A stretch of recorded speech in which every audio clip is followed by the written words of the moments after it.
সবাইকে শুভেচ্ছা দিয়ে আজকের আমাদের রাউন্ড টেবিল শুরু করছি।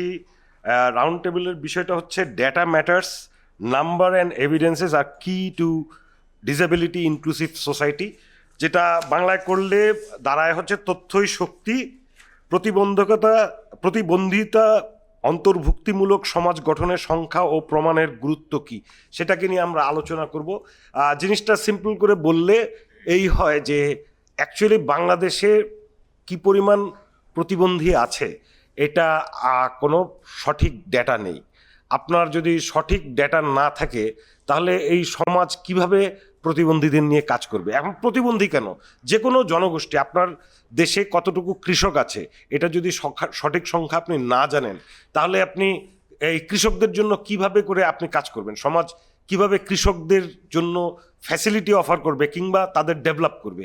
একইভাবে প্রতিবন্ধী কত আছে এটা যদি আপনি ঠিক মতন সংখ্যা না জানেন তাহলে আমরা কিভাবে করে কাজ করব?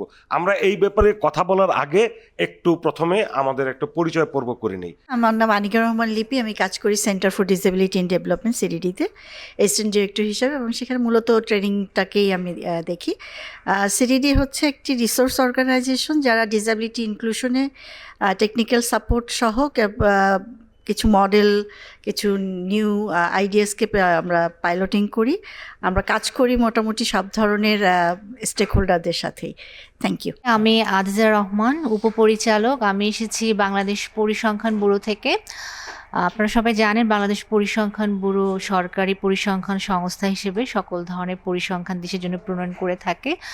আর আমি মূলত কাজ করি ইন্ডাস্ট্রি অ্যান্ড লেবার উইংয়ে। আমরা রিসেন্টলি 2022-23 এবং 24 সালে ডিসেবিলিটি মডিউলটা আমাদের শ্রমশক্তি জরিপে আমরা অন্তর্ভুক্ত করেছি। আমি অ্যালবার্ট মোল্লা, নির্বাহী পরিচালক, access Bangladesh foundation. Access Bangladesh foundation আমরা 18 বছর যাবৎ ডেডিকেটেডলি প্রতিবন্ধী মানুষদের ক্ষমতায়নে আমরা কাজ করছি। আমাদের সবচাইতে প্রায়োরিটি জায়গা হচ্ছে স্কিলস অ্যান্ড এমপ্লয়মেন্ট। বিগত 18 বছর যাবৎ এটা চেষ্টা করছি। এখানে বেশ কিছু ইনোভেশন আমাদের আছে। ডিজিটাল ইনক্লুশন কিভাবে সম্ভব, এই জায়গায় আমরা খুব ব্যাপকভাবে একটা ইম্প্যাক্ট আনার চেষ্টা করছি। আমি আজিজা আহমেদ, আমি কাজ করছি Bangladesh business and disability network বিবিডিএনে। বিবিডিএন মূলত বাংলাদেশ এমপ্লয়ার্স ফেডারেশনের একটা ট্রাস্ট, এবং আমরা মানে অনেকটা এবিএফের মতোই আমরা কাজ করি স্কিলস অ্যান্ড এমপ্লয়মেন্ট নিয়ে। প্রতিবন্ধী ব্যক্তিরা কিভাবে আমাদের মূল জনশক্তির মধ্যে অন্তর্ভুক্ত হবেন এবং তারা কিভাবে সেলফ এমপ্লয়মেন্ট বা ওয়েজ এমপ্লয়মেন্ট কিভাবে তারা তাদের মানে লাইভলিহুড নিশ্চিত করবেন এবং আমাদের অর্থনীতিতে ভূমিকা রাখবেন, এই ব্যাপারে আমরা কাজ করি। মূলত প্রাইভেট সেক্টরের সাথেই আমরা তাদের এনগেজমেন্ট, তাদের ক্যাপাসিটি বৃদ্ধি, তাদের স্কিলস এই ব্যাপারে বাড়ানো এবং তাদের হ্যান্ডহোল্ডিং করে কীভাবে পার্সন উইথ ডিসেবিলিটিদের জন্য কর্মবান্ধব একটা পরিবেশ সৃষ্টি করা যায়, এই জন্য আমরা কাজ করি। আমি মোহাম্মদ রেজাউল করিম সিদ্দিকী, পেশাগতভাবে একজন আইনজীবী। আর আমি নিজে একজন প্রতিবন্ধী ব্যক্তি এবং ডিসেবিলিটি রাইট নিয়ে কাজ করছি, ইনক্লুশন নিয়ে। আমি মাহাদি, কাজ করছি দ্য বিজনেস স্ট্যান্ডার্ড পত্রিকা। আমি শাহরিয়ার আজম, দ্য বিজনেস স্ট্যান্ডার্ড পত্রিকার রিপোর্টিং টিমে আছি। আমি মোহাম্মদ মাহবুবুল মনির, মহাসচিব সুইট বাংলাদেশ। একইভাবে আমি প্রেসিডেন্ট কেয়ারার অ্যালায়েন্স বাংলাদেশ। আমাদের সুইট বাংলাদেশের জার্নি হচ্ছে 48 বছর। আমরা সারা বাংলাদেশব্যাপী কাজ করে যাচ্ছি। আমরা স্কুলিংয়ের মাধ্যমে আমাদের এই প্রতিবন্ধী ব্যক্তিদেরকে জীবনমুখী শিক্ষা দেওয়ার জন্য কাজ করে যাচ্ছি। আমাদের সারা বাংলাদেশে 500-র অধিক স্কুল আছে, প্রায় 35 থেকে 40 হাজার প্রতিবন্ধী ব্যক্তি আছে। বিশেষ করে আমরা এনডিডি বৈশিষ্ট্য সম্পন্ন ব্যক্তিদেরকে নিয়ে কাজ করি। আমার প্রতিবন্ধী ধরন হয়েছে সরকারিভাবে 12 ধরনের, তার মধ্যে 4 ধরনটাকে আমরা বেশি প্রায়োরিটি দিচ্ছি। যারা নিজের কথা বলতে পারে না তাদের কথায় সুইট বাংলাদেশ বলে। একইভাবে আমরা বলি, সবসময় বলি আমরা পিছিয়ে পড়া, আমরা কিন্তু এটা ডিফার হয়ে বলি আমরা পিছিয়ে রাখা। কারণ এদেরকে পিছিয়ে রাখছি এই কারণে আমরা সমাজে অনেক কিছু বলি, বাস্তবিক ক্ষেত্রে আমরা সেটা প্রতিফলন করতে পারিনি। তাছাড়া আমরা সরকারের যে প্রণীত আইনগুলি নিয়ে মানুষকে দ্বারগাড়া পৌঁছিয়ে দিই, তাদের অধিকারটা নিশ্চিত করি। তাদের এই সন্তানদের যে অধিকার আছে, সরকারের যে আইন আছে সেটাকে বিকশিত করার জন্য আমরা বাবা মাদেরকে কাউন্সিলিং করে তাদেরকে বুস্ট আপ করি। এটা হচ্ছে আমাদের মূল কাজ। আসসালামু আলাইকুম সবাইকে। আমি ইকরাম কবির, আমি ব্র্যাক ব্যাংকের চিফ কমিউনিকেশন অফিসার এবং সিএসআরও কাজ করি। আমি কাজী মুতমাইন্না তাহমিদা, বাংলাদেশ ব্যাংকে আছি, ফাইন্যান্সিয়াল ইনক্লুশন ডিপার্টমেন্টে। আপনারা অনেকেই জেনে থাকবেন যে বাংলাদেশ ব্যাংক তার ইউজুয়াল যে কার্যক্রম সেটা বাদেও আর্থিক অন্তর্ভুক্তিমূলক অনেক কার্যক্রম গ্রহণ করে থাকে। তো আমাদের ডিপার্টমেন্ট, আরও কিছু ডিপার্টমেন্ট আছে, আমাদের ডিপার্টমেন্ট মূলত সেই কাজগুলি নিয়ে কাজ করে আর কি। আমার নাম তারেক, অ্যান্ড আমি বাংলাদেশের সবচেয়ে ইনক্লুসিভ ব্যাংকের এমডি। আমি শাহরিয়ার খান, আমি সিনিয়র এক্সিকিউটিভ এডিটর বিজনেস স্ট্যান্ডার্ডের, এবং আমি সাংবাদিকতায় আছি 91 সাল থেকে। আমার নাম শাহ মোহাম্মদ মাহবুব, আমি এখন কাজ করছি মহাপরিচালক সমাজসেবা অধিদপ্তর হিসেবে। তারেক ভাই, আপনার সাথে পরিচয় হয়েছিল আমি যখন বিডাতে ছিলাম। বিডাতে অনেকদিন ছিলাম, ওই যে চাইনিজ একটা উদ্যোক্তাদের সম্মেলন, আপনার সাথে লাঞ্চে একই টেবিলে বসেছিলাম। তো আমি 18 ব্যাচের একজন কর্মকর্তা, মানে 1999 সালে জয়েন করেছি, চাকরি 27 বছর, এখন অতিরিক্ত সচিব। এর আগে আমি অনেক জায়গায় কাজ করেছি। আমাদের চাকরির ধরন যেটা আর কি, বিভিন্ন জায়গায় ঘুরে ঘুরে আসতে হয়। মৎস্য পরিসম্পদ, shipping ministry, food ministry, environment. বিডাতে অনেকদিন ছিলাম। আমি কিছুদিন কনসালটেন্সির কাজ করেছি জাতিসংঘে, ফুড অ্যান্ড এগ্রিকালচার অর্গানাইজেশনে। তারপর এখন সমাজসেবার দায়িত্ব নিয়েছি। বেসিক্যালি মানে যে বিষয়টা নিয়ে আলাপ হচ্ছে তার মধ্যে আমি বোধহয় আপনাদের সবার সবচেয়ে কম জানি, কারণ আপনারা প্রফেশনালি এই কাজটা নিয়ে করেন। আমার মূল কাজ হচ্ছে মূলত কোঅর্ডিনেশন, সবার সাথে সমন্বয় করে যাতে একটা সব ক্ষেত্রেই সামাজিক নিরাপত্তার ক্ষেত্রে ভালো একটা, এখন যেখানে আছি সেখান থেকে যাতে আর একটু বেটার পজিশনে যেতে পারে, এটাই হচ্ছে আমার অবজেক্টিভ আর কি। তো আশা করছি আপনাদের সাথে আলোচনা থেকে আজকে কিছু শিখতে পারবো, আর আমার যেটা ফাইন্ডিংস সেটা বলার চেষ্টা করবো। Thank you. Thank you. আমরা before we move on to the main discussion, আমি জাস্ট একটা কতগুলো পয়েন্ট তৈরি করতে চাই যে আমাদের এখানে ডেটা এমনিতে জেনারেলি আমাদের যে বিভিন্ন ধরনের ডেটা, এগুলোকে নিয়ে বিভিন্ন সময় ইকোনমিস্টরা সংশয় প্রকাশ করেন। এটা ইকোনমিক ডেটা হোক, হাউসহোল্ড সার্ভের ডেটা হোক, বিভিন্ন রকম। বিবিএসের রিসেন্ট টাইমসে ডেটা নিয়ে বিভিন্ন সজ্জন ব্যক্তিরাই বিভিন্ন কোশ্চেন করেছেন, কিন্তু এখানে একটা জাস্ট পিকচার দিই যে কেন আমরা আজকে ডেটা নিয়ে কথা বলবো। সেটা হচ্ছে যে পপুলেশন এবং হাউজিং সেন্সাস অনুযায়ী 2022 সালে যে দেখা যাচ্ছে যে পার্সন উইথ ডিসেবিলিটি কী পরিমাণ আছে, 1.43%। মানে 100 জনের মধ্যে 1.5 জনের মতো আছেন যে পার্সন উইথ ডিসেবিলিটি। এটা হলো 22 সালের সেন্সাস। আবার national survey on persons with disability 2021, এটা ওয়াশিংটন গ্রুপ মডিউলে করা সার্ভেটা, সেখানে দেখা যাচ্ছে 7.14। ডিফারেন্সটা এইরকম।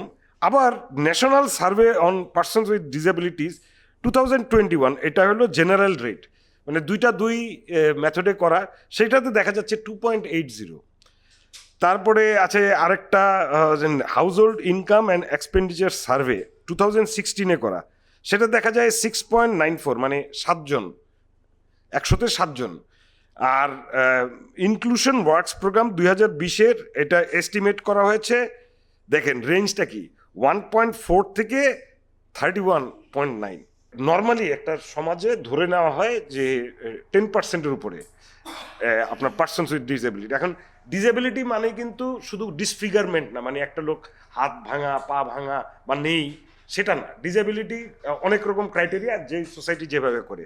আমি যতদূর জানি আমাদের এখানে 12 রকম ক্রাইটেরিয়াতে ডিসেবিলিটি আছে। এটা অন্য দেশে হয়তো 13 রকম 14 রকম থাকতে পারে। তাই ডিসেবিলিটির কিন্তু এই রেঞ্জটাকে চিন্তা করেই কিন্তু আপনার আমাদের সার্ভেতে থাকা উচিত, so that nation can plan on how to invest in them. একটা হলো reaching out to betterment of the people, আরেকটা হলো to make them useful for the society in one way or another. So কিন্তু যেখানে আপনার নাম্বারই ঠিক নাই, আপনার যেখানে ওয়ার্ল্ড ওয়াইড আপনার 10%-এর উপরে 15% হতে পারে, কারণ আপনার কারো দৃষ্টি প্রতিবন্ধী, কেউ হয়তো শ্রবণ প্রতিবন্ধী, কেউ হয়তো বুদ্ধি প্রতিবন্ধী। আবার দেখেন ইলন মাস্ক, সে কিন্তু একটা বুদ্ধি প্রতিবন্ধী, আপনি জানেন কিনা জানি না। হ্যাঁ, তো সেটাকে হাইলি সাকসেসফুল। আবার যে হাইলি সাকসেসফুল না তার ব্যাপারে আমি আনকাইন্ড হব এমন তো না। সো আমরা এটাই, মানুষ তো এটাই। সো এই যে নাম্বারটা আমরা ঠিক মতো না করতে পারলে তাহলে আমরা কীরকম হিউম্যান বিইং হলাম। এটাকে নিয়ে আমরা পড়ব। আমি প্রথমে রিমার্কের জন্য একরাম কবিরকে বলছি যে kindly make some initial remarks. আমরা আজকের এই রাউন্ড টেবলে ব্র্যাক ব্যাংকের পক্ষ থেকে আমরা কিভাবে যুক্ত হলাম, তো এটি বলতে গিয়ে আমি একটু বলি যে আমাদের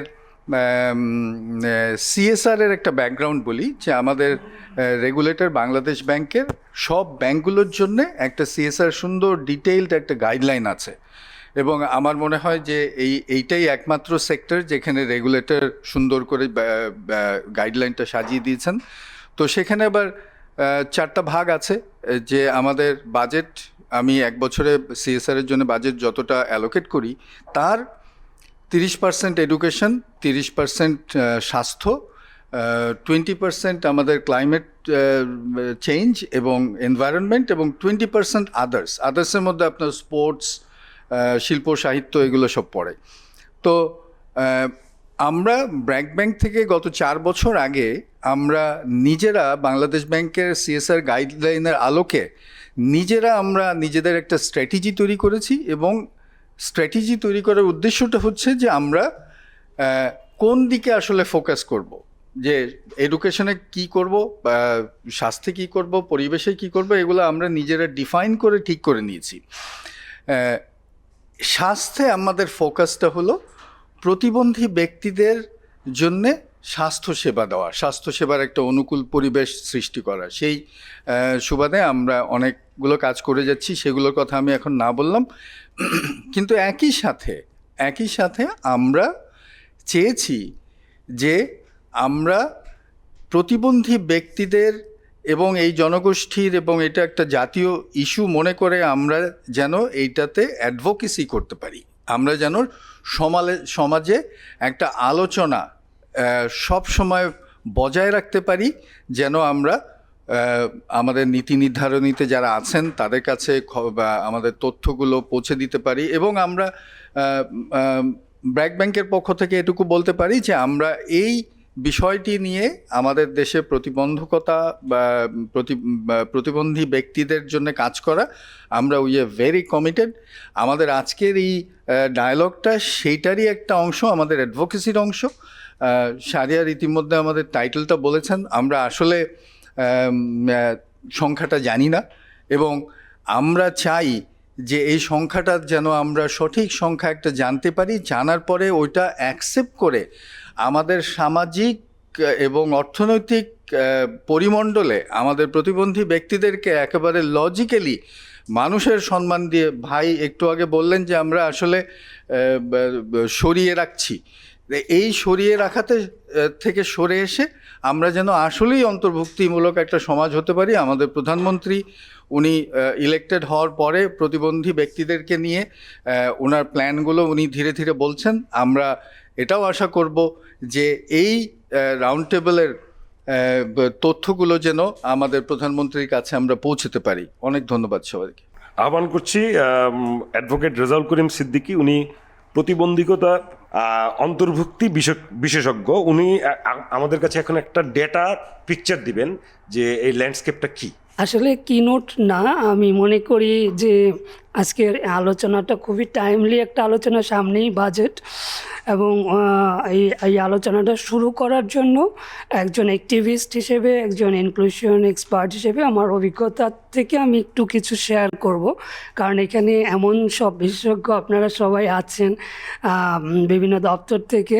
আমার কিনোট দেওয়ার মতন স্পর্ধা আছে মানে এটা আমি মনে করি না। আমার অভিজ্ঞতা থেকে আমি কিছু বিষয় শেয়ার করতে চাই আপনাদের সাথে।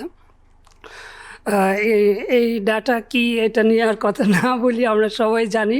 আমার আন্ডারস্ট্যান্ডিং হচ্ছে একটা মানে এই ছেঁড়া কাগজও আমার কাছে একটা ডেটা, একটা বাদামের ঠুঙ্গাও আমার কাছে একটা ডেটা, কারণ ওইটা থেকে বিশ্লেষণ করে আমি আমার অনেক কিছুতে আমি অ্যারাইভ করতে পারি, অনেক ডিসিশনে। সো সব কিছুই যা দেখি, যা পাই, যা ছুঁই, যা অনুভব করি, আমি মনে করি এগুলোর ভিত্তিতে আমাদের ডাটাটা হয়। ডাটা রিফাইন করে আমরা ডিসিশনগুলো নেই।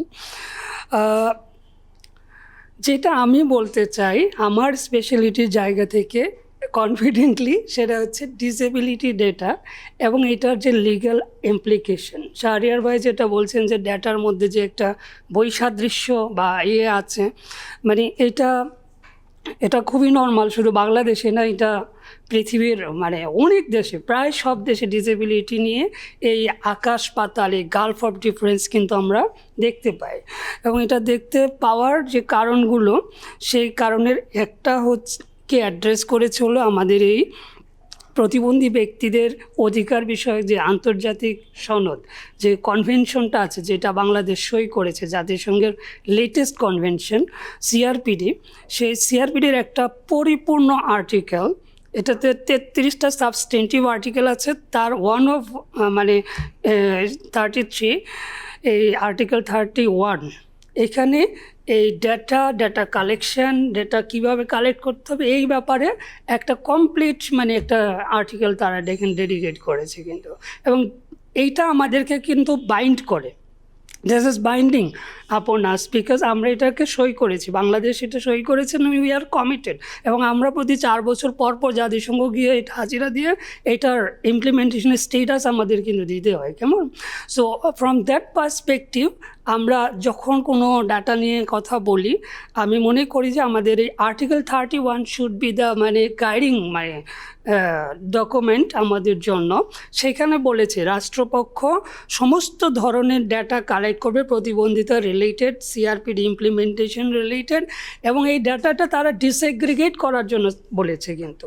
আমরা যেমন শুধু প্রতিবন্ধিতা বলতে মাথায় র্যাম্প করলে সব শেষ হয়ে যাবে, যে এই যে একটা জিনিস সেট হয়েছে এখান থেকে বের হওয়ার জন্য কিন্তু ওনারা ডিসএগ্রিগেট করতে বলেছে, বেসড অন ইম্পেয়ারমেন্টের ধরন, জেন্ডার, আরও যা আছে।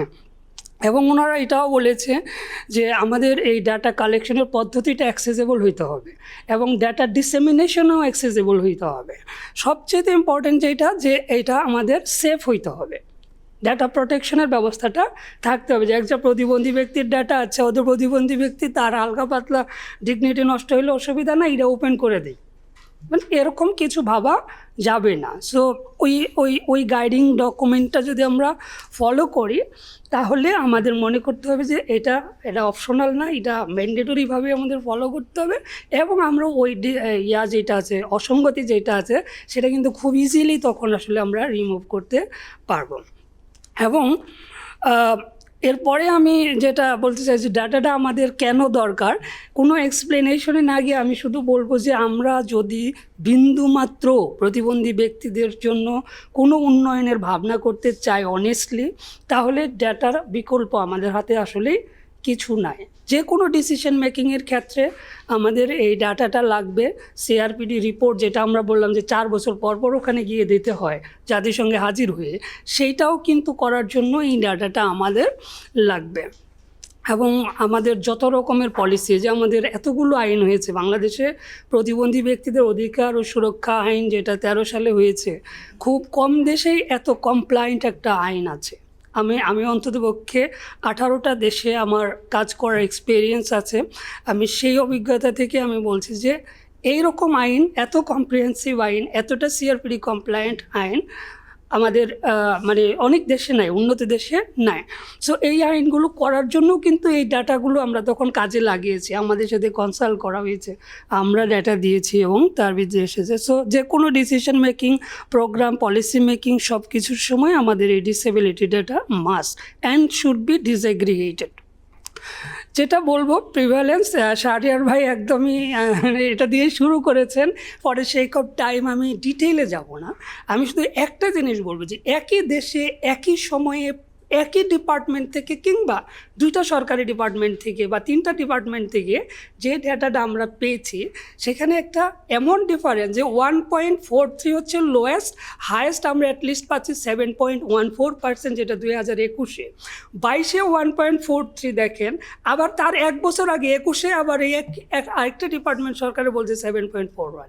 তাহলে এখানে 5.71% কিন্তু ডিফারেন্স, আর 1% ডিফারেন্স মানে ম্যাটার অফ 17 লাখ। তো 5% মেন 1 crore। তো 1 বছর আগে আমরা যা ছিলাম, এখন আবার 1 কোটি কমে গেলাম, ব্যাপারটা কেমন হয় না? তো এটা দোষ না, আমি যেটা আগেও বলেছি, এটা দোষ না, এরা সমস্যা তৈরি করেছে মেথোডোলজি। আমরা যে মেথোডোলজিটা ফলো করি, আমরা প্রশ্ন করি কি, আমরা বলি আপনি কি প্রতিবন্ধী ব্যক্তি, আপনার কি প্রতিবন্ধিতা আছে, এই প্রশ্নটাই তো আমরা করি। আর প্রশ্নটা হওয়া উচিত কি, ভাই আপনি কি চোখে কি চশমা পরার পরেও ভালো দেখেন, চশমা পরার পরেও কি আপনি মানে খারাপ দেখেন, আপনি কি কানে হিয়ারিং এইড পরার পরেও শুনতে কম পান? প্রশ্নটা এরকম যদি হয়, দেন ওই রেসপন্ডেন্ট কিন্তু সাপোর্টিভ ফিল করবে, স্টিগমা কম মানে অনুভব করবে, অ্যান্ড হ্যাপিলি বলবে হ্যাঁ ভাই আমার চশমা তো এরকম, মানে চশমা খুললেও মানে পড়লেও আমি কম দেখি, তো তাহলে তো আপনার একটু ডিফিকাল্টি আছে কাজে না? হ্যাঁ আমার তো অনেক ডিফিকাল্টি, চোখে মানে সব দেখতে পাই না। তো দেখেন এই যে প্রশ্নের স্টাইল, এই যে ধরন, এই ধরনটার কারণে কিন্তু এই গালফ অফ ডিফারেন্সটা তৈরি হয়ে গেছে আসলে। only this one, মানে this is the key reason behind this gulf, কেমন? তো ওই জায়গাটা, এই গালফ কমানোর জন্য সারা বিশ্ব জাতিসংঘের নেতৃত্বে একটা কমন একটা সলিউশন দিয়েছে, যেটা হচ্ছে যে ওয়াশিংটন গ্রুপ কোশ্চেনের, ওরা এটাকে এন্ডোর্স করেছে জাতিসংঘ। সেখানে ওই সব হাত পা ভাঙাচোরা কিনা এগুলো না দেখে ওরা সোশ্যাল পার্টিসিপেশনের ক্ষেত্রে কি কি ব্যারিয়ার লাগবে কিংবা কি সাপোর্ট লাগবে এটার উপরে ফোকাস করে একটা শর্ট সেট অফ কোশ্চেনিয়ার তৈরি করেছে। এইটা ফলো করলে পরে ওয়ার্ল্ড ওয়াইড আমরা কম্পেয়ারেবল ডাটাটা পাই, যে ওয়ার্ল্ড ব্যাংক বলছে 16% পপুলেশন ওয়ার্ল্ডের হচ্ছে প্রতিবন্ধী ব্যক্তি। ওরা তার মানে মানে তথ্যভিত্তিক সায়েন্টিফিক গবেষণা করে এই কথাটা বলছি, তো ফেলে দিতে পারবো না। তাহলে আমরা কেন, আমরা 1.43 বলছি, এটাও তো আমরা গবেষণা করেই করছি, এটাও তো আমরা গবেষণা ছাড়া করি নাই, তাই না? তাহলে এদের ডিফারেন্সটা হচ্ছে কেন? বিকজ ওরা ওয়াশিংটন গ্রুপ ফলো করেছে, আমরা করিনি। আবার এমন অদ্ভুত ব্যাপার ঘটে, একই কোশ্চেনারের মধ্যে আপনার এই আমাদের মেডিকেল মডেলেরটাও ফলো কর কোশ্চেন দিচ্ছে, আবার ওই ওয়াশিংটন গ্রুপেরটাও দিচ্ছে, ফলে একই গবেষণায় দুইটা ডাটা বেড়াই আসতেছে। এই 2021 যে গবেষণা আমি এখানে দিয়েছি, আপনি দেখবেন এক জায়গায় রেজাল্ট 7.14%, আরেক জায়গায় বলছে 2.80%। ওয়াই? একই গবেষণা, ঠিক আছে? যে এইটার কারণ আসলে এই মেথোডোলজি, মানে how we are framing the questionnaire. তো কম্পেয়ারেবল ডাটা পাওয়ার জন্য আমাদের একটাই ফলো করতে হবে, দ্যাট শুড বি এই যে ওয়াশিংটন গ্রুপ, এইটা ফলো করলে আমাদের অনেক কিছুর সমাধান আসলে হয়ে যাবে। এরপরে ডিসক্রিপেন্সির কারণগুলো, যেটা আমি মানে অনেকগুলো লিখছি for the sake of time, কিছু স্কিপ করব। প্রধান কারণ হচ্ছে যে আমাদের মাথায় ডিসেবিলিটি মানে মেডিকেল মডেলটা গেঁথে আছে। আমরা দেখি হাত পা চোখ এগুলা কেমন, এরা হচ্ছে মেডিকেল মডেল। মানে আপনার নেশা হচ্ছে যে আপনি ওর চোখে সমস্যা থাকলে চোখ ঠিক করে দিবেন, মানে সবসময় হাতুড়ি বাটাল প্লাস এগুলো নিয়ে আমাদের মাথায় ঘুরি, যে বডির মধ্যে যা সমস্যা হচ্ছে আমি মেরামত করব, রিপেয়ার করব। সে এটার মেডিকেল মডেল এখানে বেরিয়ে আসতে না পারলে আমাদের কোনো কিছু সলিউশনটা আসলে হবে না। সেকেন্ড হচ্ছে যে ইনকনসিস্টেন্ট, ওইটা আমি আসলে বলেই ফেলছি যে মেথোডোলজির জায়গায় আমরা ডিফারেন্ট মেথোডোলজি ফলো করছি, সো এই কাল্পটা তৈরি হচ্ছে। এবং উইক কোঅর্ডিনেশন, যেটা আসলে খুবই বাস্তবতা, সরকারও চেষ্টা করছে, কিন্তু ওটা মানে বিভিন্ন মিনিস্ট্রির বিভিন্ন অ্যাডমিনিস্ট্রেটিভ ডাটা থাকে, বিভিন্ন রকম ডাটা থাকে, কোঅর্ডিনেশনটা থাকে না, ফলে আমরা এক এক ডিপার্টমেন্টে এক এক ডাটা পাই এবং একটা গোলক ধাঁধায় পড়ে যায়। আরেকটা হচ্ছে যে এটা ইন্টিগ্রেটেড ডাটা সিস্টেম, এটাও নাই আসলে, ইন্টার কানেক্টিভিটি নাই। ওই হাসপাতালওয়ালারা একরকম ডাটা করছে, সোশ্যাল ওয়েলফেয়ার স্যার আছেন এখানে, স্যার অনেক অনেক মানে আরও ভালো বলবেন এটার উপরে, যে ওইখানে এক ধরনের ভাবে, এটা হচ্ছে এই ইন্টার কানেকশনটা নাই বিধায় আমরা কিন্তু অসঙ্গতিটা দূর করতে চেয়েও পারছি না। প্রত্যেক মিনিস্ট্রি এটা চায়, কিন্তু হয়ে উঠছে না, জাস্ট বিকজ অফ যে একটা পয়েন্টে আসা হচ্ছে না। আর একটা হচ্ছে যে participation of people with disability, এটা কিন্তু এটাও অপশনাল না, এটা হচ্ছে যে আমাদের সিআরপিডির আর্টিকেল 4.3-তে বলে দিয়েছে সরকার বেসরকার হোয়াটএভার যে কোনো পলিসি মেকিংয়ের কাজ করুক, এরকম প্রোগ্রামের কাজ করুক, must meaningfully consult with people with disability and their representative organisations. এটা কিন্তু ম্যান্ডেটরি, নট অপশনাল। তাহলে আমাদের যে ডাটা সিস্টেম ডেভেলপ করা, কোশ্চেনিয়ার ইচ্ছে, সেখানে আমরা কতটাই পার্টিসিপেট করার স্পেস তৈরি করতে পেরেছি, এটা একটা মানে বিষয়, এবং এই কারণে অসঙ্গতিটা কিন্তু তৈরি হয়। আমি আরেকগুলো বলেছি, রিপিট করছি না আর কি, স্কিপ করে যাচ্ছি। যেই জায়গাটা আমি অনেক বেশি আজকে একটু গুরুত্ব দিয়ে বলবো, ছোট স্লাইড কিন্তু গুরুত্ব দিয়ে বলবো, সেটা হচ্ছে যে আমাদের লেবার ফোর্স সার্ভে 2017 সাল পর্যন্ত 16 সাল পর্যন্ত আমার জানা মতে ডিসেবিলিটি রিলেটেড এরকম ডাটা ট্র্যাকিংয়ের কোনো ব্যবস্থাই ছিল না। আমি অন্তত লেবার ফোর্স সার্ভের মধ্যে ওই জায়গাগুলো দেখি নাই, পাই নাই ডিসেবিলিটি রিলেটেড। বাট এখানে একটা ম্যাজিক্যাল ডেভেলপমেন্ট হয়েছে, খুবই চমৎকার, যেটা আমাদের অনেক খুশির বিষয়। 2022 সালে যে লেবার ফোর্স সার্ভেটা হয়েছে, ওনারা এখানে ওয়াশিংটন গ্রুপ কোয়েশ্চেনিয়ার ফলো করেছেন, এবং এটা আমাদের কাছে একটা স্বপ্নের মতো। বাংলাদেশে ওয়াশিংটন গ্রুপ কোয়েশ্চেনিয়ার ফলো করবে, এটা আমাদের কাছে স্বপ্নের মতো। তো স্বপ্নটা 22 সালে পূর্ণ হয়েছে, এবং ওখানে কিন্তু আমরা একটা সত্য ঘটনা পেয়ে গেছি। যেহেতু এটা ওয়াশিংটন গ্রুপে হয়েছে, ফলে আমরা একটা কাছাকাছি মানের রিয়েল ডাটা আমরা পেয়েছি। যেই ডাটাটা ওনারা বলছে যে 98.81% পার্সন উইদাউট ডিসেবিলিটি, আমাদের টোটাল যে ওয়ার্ক ফোর্স, তার এই প্রায় 99% হচ্ছে অপ্রতিবন্ধী ব্যক্তি। তাহলে আমাদের জন্য থাকছেটা কি? We constitute 8% of total, so we deserved same in the same representation in the public service, private service, everywhere. But আপনারা যদি আপনাদের কলিগদের মানে দেখেন, আপনার অফিসে যদি দেখেন, আমি যদি আমার জায়গায় দেখি, আমি তো দেখি না 10% ওয়ার্কফোর্সে তো আমি আমার কলিগকে তো পাই নাই। শিক্ষাক্ষেত্রে আমি তো আমার ক্লাসে সারা জীবনে শুধু ইউনিভার্সিটি গিয়ে একজন পেয়েছি, আর তো কাউকে কোনো ক্লাসে আমি পাই নাই। হোয়ারস 10% আমার সহপাঠী থাকার কথা ছিল, নো, তারা তো নাই। তাহলে এই যে এত বিরাট একটা ডিফারেন্স, এটা কিন্তু এই 22 সালের ইয়েতে তথ্যভিত্তিকভাবে আমাদের সামনে আসছে। তাহলে এই সলিউশনটা এখন আমরা তাহলে কী করব? বিশ্বব্যাংকেও জাতিসংঘের গবেষণাতে, ইউএনডিএসের গবেষণাতেও সেম ধরনের ডাটাই তারা দিয়েছে। ওরা বলেছে অপ্রতিবন্ধী ব্যক্তিদের তুলনায় প্রতিবন্ধী ব্যক্তিরা অর্ধেক পরিমাণ এন্ট্রি করে, চাকরি পায়। অর্থাৎ আমাদের বেকারত্ব ডাবল। আমার ক্লাসমেট, আমরা একই মেধা, একই রকম, ও চাকরি পাচ্ছে, আমি পাচ্ছি না। হয়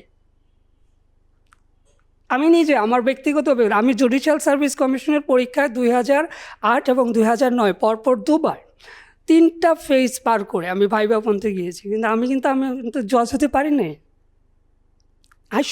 I should be one in the bench, আমি তো পারি নাই, তাই না? তাহলে এই কারণে রিপ্রেজেন্টেশনগুলো যে আমাদের কম, এটা যদি আমি না জানি, তাহলে তো আমি অ্যাডভোকেসি করতে পারবো না। This is why we need disability data.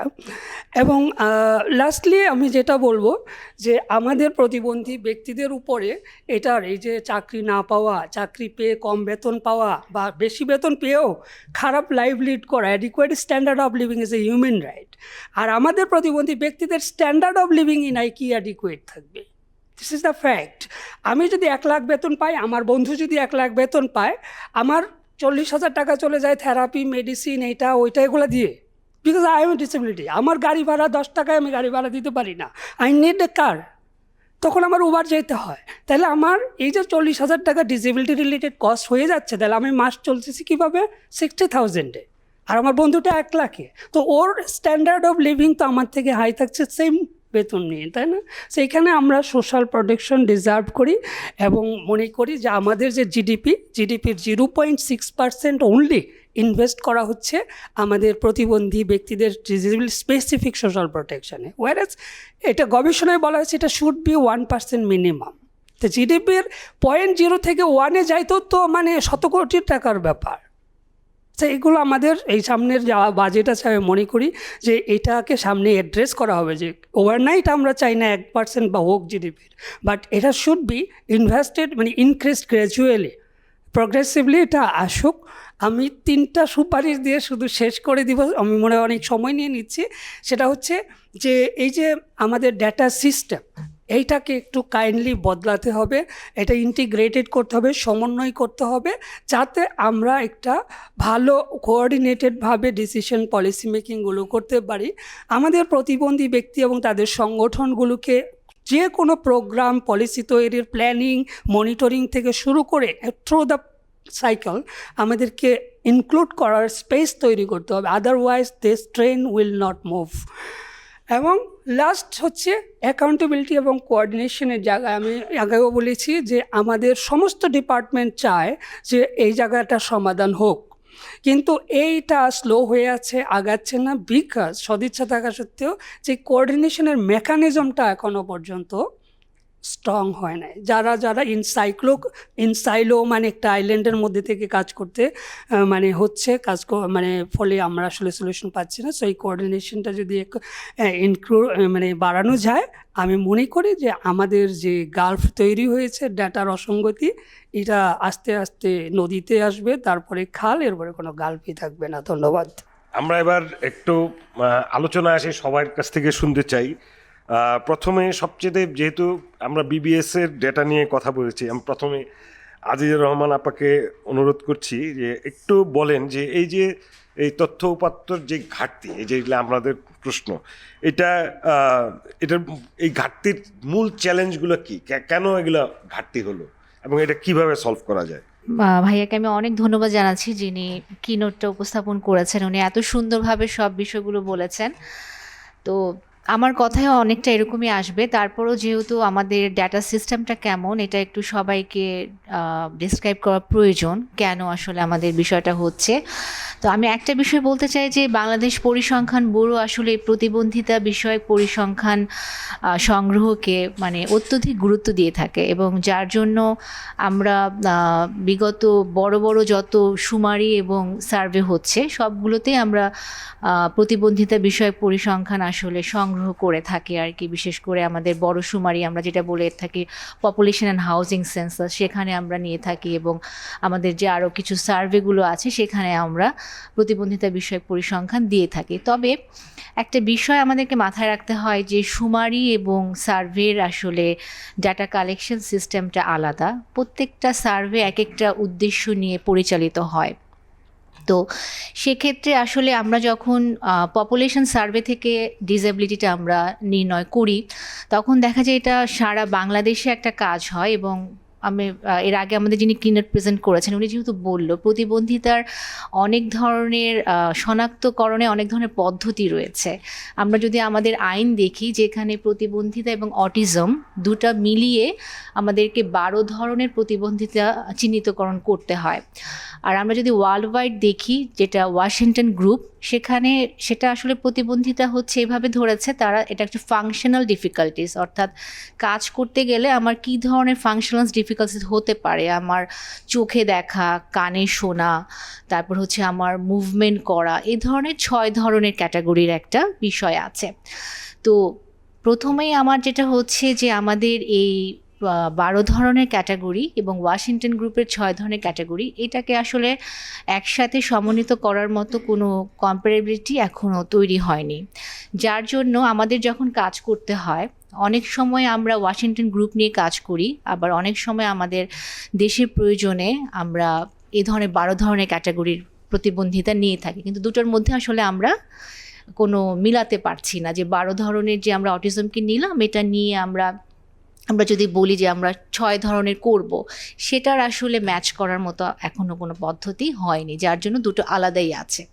এটা একটা বিষয়। আরেকটা বিষয় হচ্ছে যখন একটা সুমারি হয় সারা বাংলাদেশে, অনেক বড় একটা কাজ হয়, তখন আসলে প্রতিবন্ধিতা শনাক্তকরণটা এটা সঠিকভাবে সম্ভব হয় না। কারণ এই ধরনের অটিজম যেটা, এটা শনাক্তকরণের জন্য আসলে অনেক ধরনের প্রশ্ন প্রয়োজন হয়। কারণ এই 12 ধরনের ক্যাটাগরির জন্য আমি যদি এক একটা ক্যাটাগরির জন্য তার বৈশিষ্ট্য ভিত্তিতে তাকে চিহ্নিত করতে হয় যে 12 ধরনের মধ্যে উনি কোন ধরনে পড়ছেন। তো সেখানে আসলে আমার তখন অনেক বেশি প্রশ্ন রাখতে হয়, আমাদের শুমারিতে যেটা আসলে রাখা সম্ভব হয় না, যার জন্য শুমারিতে আমরা প্রতিবন্ধিতা শনাক্তকরণটা আমরা স্বাভাবিকভাবেই কিছুটা কম পেয়ে থাকি আর কি, কভারেজটা আমাদের কম হয়ে যায়। এই জন্য আমরা যখন একটা সার্ভে করি এবং যেই সার্ভেটা শুধুমাত্র প্রতিবন্ধিতা শনাক্তকরণের জন্যই করা হয়ে থাকে, সেখান থেকে কিন্তু আমরা খুব ভালো রেজাল্ট পেয়ে থাকি। তো আমাদের এই সার্ভেটা হয়েছিল 2021 সালে, যেটা হচ্ছে national survey on person with disabilities 2021। তো সেই জন্যই আসলে সার্ভের সাথে শুমারি আমরা সরাসরি যদি মেলাতে চাই আমরা মেলাতে পারবো না, কেননা সার্ভেটা যেটা হয়েছিল সেই সার্ভেটা হয়েছিল শুধুমাত্র প্রতিবন্ধী ব্যক্তি শনাক্তকরণের জন্যই, আর আমাদের শুমারি যেটা হয়েছিল সেই শুমারিটা কিন্তু শুধুমাত্র প্রতিবন্ধী ব্যক্তিদের জন্য হয়নি, সেটা সারা বাংলাদেশের জনসংখ্যা, গৃহ গণনা এবং তাদের কিছু কমন ক্যারেক্টারিস্টিক্সের জন্য হয়েছিল। সেখান থেকে আমরা প্রতিবন্ধিতাও নিয়ে এসেছি, কিন্তু আমি যেটা বললাম যে শুমারিতে আমরা খুব বেশি প্রশ্নপত্র রাখতে পারি না, যার জন্য আমাদের শনাক্তকরণে কিছুটা কম হয়। তো 21 সালে আমরা যে সার্ভেটা করেছি সেটা আমরা খুবই আমাদের ইন্টারন্যাশনাল যে ইউন বডি আছে তাদের সাথে আমরা একসাথে কাজ করেছি, এবং এখানে আমরা 2 ধরনের কোশ্চেনিয়ারই আমরা রেখেছি। ওয়াশিংটন গ্রুপ যেটা 6 সেট অফ কোশ্চেনিয়ার সেটা, এবং আমাদের যে আইন আছে প্রতিবন্ধিতা যে আইনে 12 ধরনের ক্যাটাগরি আছে সেটা আমরা 2 রকমভাবেই প্রশ্নপত্র আলাদা করে করা হয়েছে। এবং এই 12 ধরনের ক্যাটাগরির জন্য আসলে আমাদের ডাটা কালেক্টর যারা তাদেরকেও খুবই এক্সক্লুসিভ ট্রেনিং দিতে হয়েছে যেন তারা এটা শনাক্ত করতে পারে। তারা চেহারা দেখে তাদের বিভিন্ন সিমটম যেটা শুনবে তাদের মায়েদের কাছ থেকে, কিছু কিছু ক্ষেত্রে অনেক মেডিকেল রিপোর্টও প্রয়োজন হয় যে উনি আসলে কোন ধরনের প্রতিবন্ধিতার মধ্যে পড়বে। তো সেখান থেকে আমরা একটা ভালো রেজাল্ট পেয়েছি, যেটা আমরা 2.8% আমরা ন্যাশনালি পেয়েছি আর কি, যে আমাদের ন্যাশনাল পার্সন উইথ ডিসএবিলিটি থেকে প্রতিবন্ধিতার যেটা রেট আছে। তো সেই জন্য আমাদের আসলে সার্ভে এবং শুমারি থেকে পার্থক্য হয়েছে। এছাড়া আপনারা আরও অন্য যে সমস্ত সার্ভের কথা বলছেন, যেমন আমি যদি বলে থাকি আপনারা হাউস হোল্ড সার্ভের কথা বললেন, হ্যাঁ, তো house hold income expenditure survey আছে, সেটার আসলে মূল লক্ষ্য কিন্তু প্রতিবন্ধিতা নিয়ে নয়, সেটার মূল লক্ষ্য হচ্ছে আমাদের দেশে প্রভার্টি এস্টিমেট করা, আমাদের দেশের আসলে প্রভার্টি লেভেল কত সেটা আমরা এস্টিমেট করছি। কিন্তু সেখানেও আমরা প্রতিবন্ধিতা রাখছি এজন্য যে প্রতিবন্ধী হাউসহোল্ডগুলোতে আসলে তাদের ইনকামটা কেমন সেটা সম্পর্কে যেন আমরা ধারণা পাই। কিন্তু সেখান থেকে যদি আসলে আমরা প্রতিবন্ধী প্রিভিলেন্স নেই সেটা কিন্তু আসলে আমাদেরকে সঠিক তথ্য দেয় না, কারণ হাউস হোল্ড ইনকাম এস্টিমেটর সার্ভের আপনার যদি ওই প্রশ্নটা দিয়ে যদি রাইটলি কোনো কিছুই বোঝা না গেল তাহলে তো আপনি এটা বুঝতেই পারলেন না যে প্রতিবন্ধী থাকায় ওই বাসার থেকে আসলে ইনকাম কত হয়। না, ওটা থেকে আপনি যে ধারণাটা পাবেন সেটা হচ্ছে যে যেই খানায় প্রতিবন্ধী রয়েছে তাদের খরচ এবং ইনকাম কেমন হচ্ছে, তাদের প্রভার্টি লেভেলটা কেমন হচ্ছে। কিন্তু আপনার ওই সার্ভে থেকে যদি যেটাকে আমি বলছি যে প্রতিবন্ধী কত সেটা আমরা জানতে চাই, সেটা কিন্তু ওই সার্ভে থেকে ওই সার্ভের উদ্দেশ্য নয়। তারপর আমি লেবার ফোর্স সার্ভের কথা বলছি। আমি আসলে আমার কাছে খুব ভালো লাগছে যে লেবার ফোর্স সার্ভেটা নিয়েও ভাইয়া কথা বলেছেন। লেবার ফোর্স সার্ভেটার সাথে আমি ছিলাম, এটার প্রজেক্ট ডিরেক্টর হিসেবে আমি 4 বছর কাজ করেছি, এবং আমরা আইএলওর সাথে প্রথমবারের মতো 2022 সালে লেবার ফোর্স সার্ভেতে প্রতিবন্ধিতা পরিসংখ্যান প্রণয়নের জন্য শ্রমবাজারে কী অবস্থায় আছে আমরা একটা মডিউল ইনক্লুড করেছি, এবং এটা অনেক প্রশংসিত হয়েছে। এবং আমি এটাও বলবো যে আমরা এখান থেকে আসলে লেবার ফোর্স সার্ভে থেকে যেটা আমরা দেখতে চেয়েছি সেটা কিন্তু আসলে দেখতে চাইনি যে সমাজে কত প্রতিবন্ধী আছে, সেটা কিন্তু আমরা এই সার্ভে থেকে দেখতে চাইনি। আমরা যেটা দেখতে চেয়েছি সেটা হচ্ছে যে শ্রমবাজারে যারা কাজ করছে তাদের মধ্যে প্রতিবন্ধিতা নিয়ে যারা কাজ করছে তারা কেমন আছে, সেটাই হচ্ছে আমার সার্ভের মূল মেসেজ, এবং সেটাই আমরা দেওয়ার চেষ্টা করেছি। তো সেখানে আমরা, এবং এটা আমরা কন্টিনিউ করেছি, আমরা 22-এ করেছি, 23-এ করেছি এবং 24-এও করেছি, এবং এর পরবর্তীতেও যখন লেবার ফোর্স সার্ভেগুলো হবে আমি বাংলাদেশ পরিসংখ্যান ব্যুরো হয়তো এই বিষয়টা আমরা খেয়াল রাখবো যে পরবর্তীতেও যেন এটা ইনক্লুডেড হয়। তো সেখান থেকে আমরা দেখেছি যেটা আসলে শ্রমবাজারে যারা কাজ করে প্রতিবন্ধিতা নিয়ে আর কি, তাদের মধ্যে আসলে যেটা বললো আর কি যে তাদের অংশগ্রহণের পার্সেন্টেজ খুবই কম। মানে আমি যদি বলি যে যারা লেবার প্রতিবন্ধিতা নিয়ে যারা কাজ করছে তারা হচ্ছে 1.04% ন্যাশনালি ডিসেবিলিটি নিয়ে শ্রমবাজারে অংশগ্রহণ করছে। তো এর মধ্যে আবার আমরা দেখেছি, যদিও আমাদের আমরা একটা স্বল্প সংখ্যক কাজের পেয়েছি তাদের, তো এর মধ্যে আবার আমরা একটা ডিটেল রিপোর্ট করে দেখেছি তারা কি অবস্থায় আছে, যারা কাজ করছে তাদের মধ্যে তারা বেকার কতজন আছে, নারী কতজন আছে, পুরুষ কতজন আছে, এবং তার মধ্যে আমরা দেখেছি যে নারীর অংশগ্রহণ পুরুষদের থেকে আরও অনেক কম।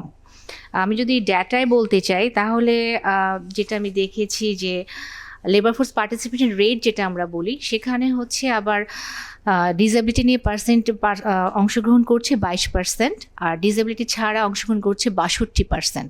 তো আমাদের ন্যাশনালি আসলে আমাদের যে ফিগারটা হয়েছে 22 সালে 61%, তো এটা আসলে ডিসেবিলিটি নিয়ে যারা পার্সেন্ট করছে তারা খুবই কম। আবার যদি মেল ফিমেল দেখি তাহলে মেলরা হচ্ছে 32% আর ফিমেলরা হচ্ছে 11%। তার মানে আমরা এখান থেকে ধারণা পাচ্ছি যে শ্রমবাজারে নারী যারা আছে তাদের অংশগ্রহণটা এখনও পুরুষদের তুলনায় অনেক কম হচ্ছে।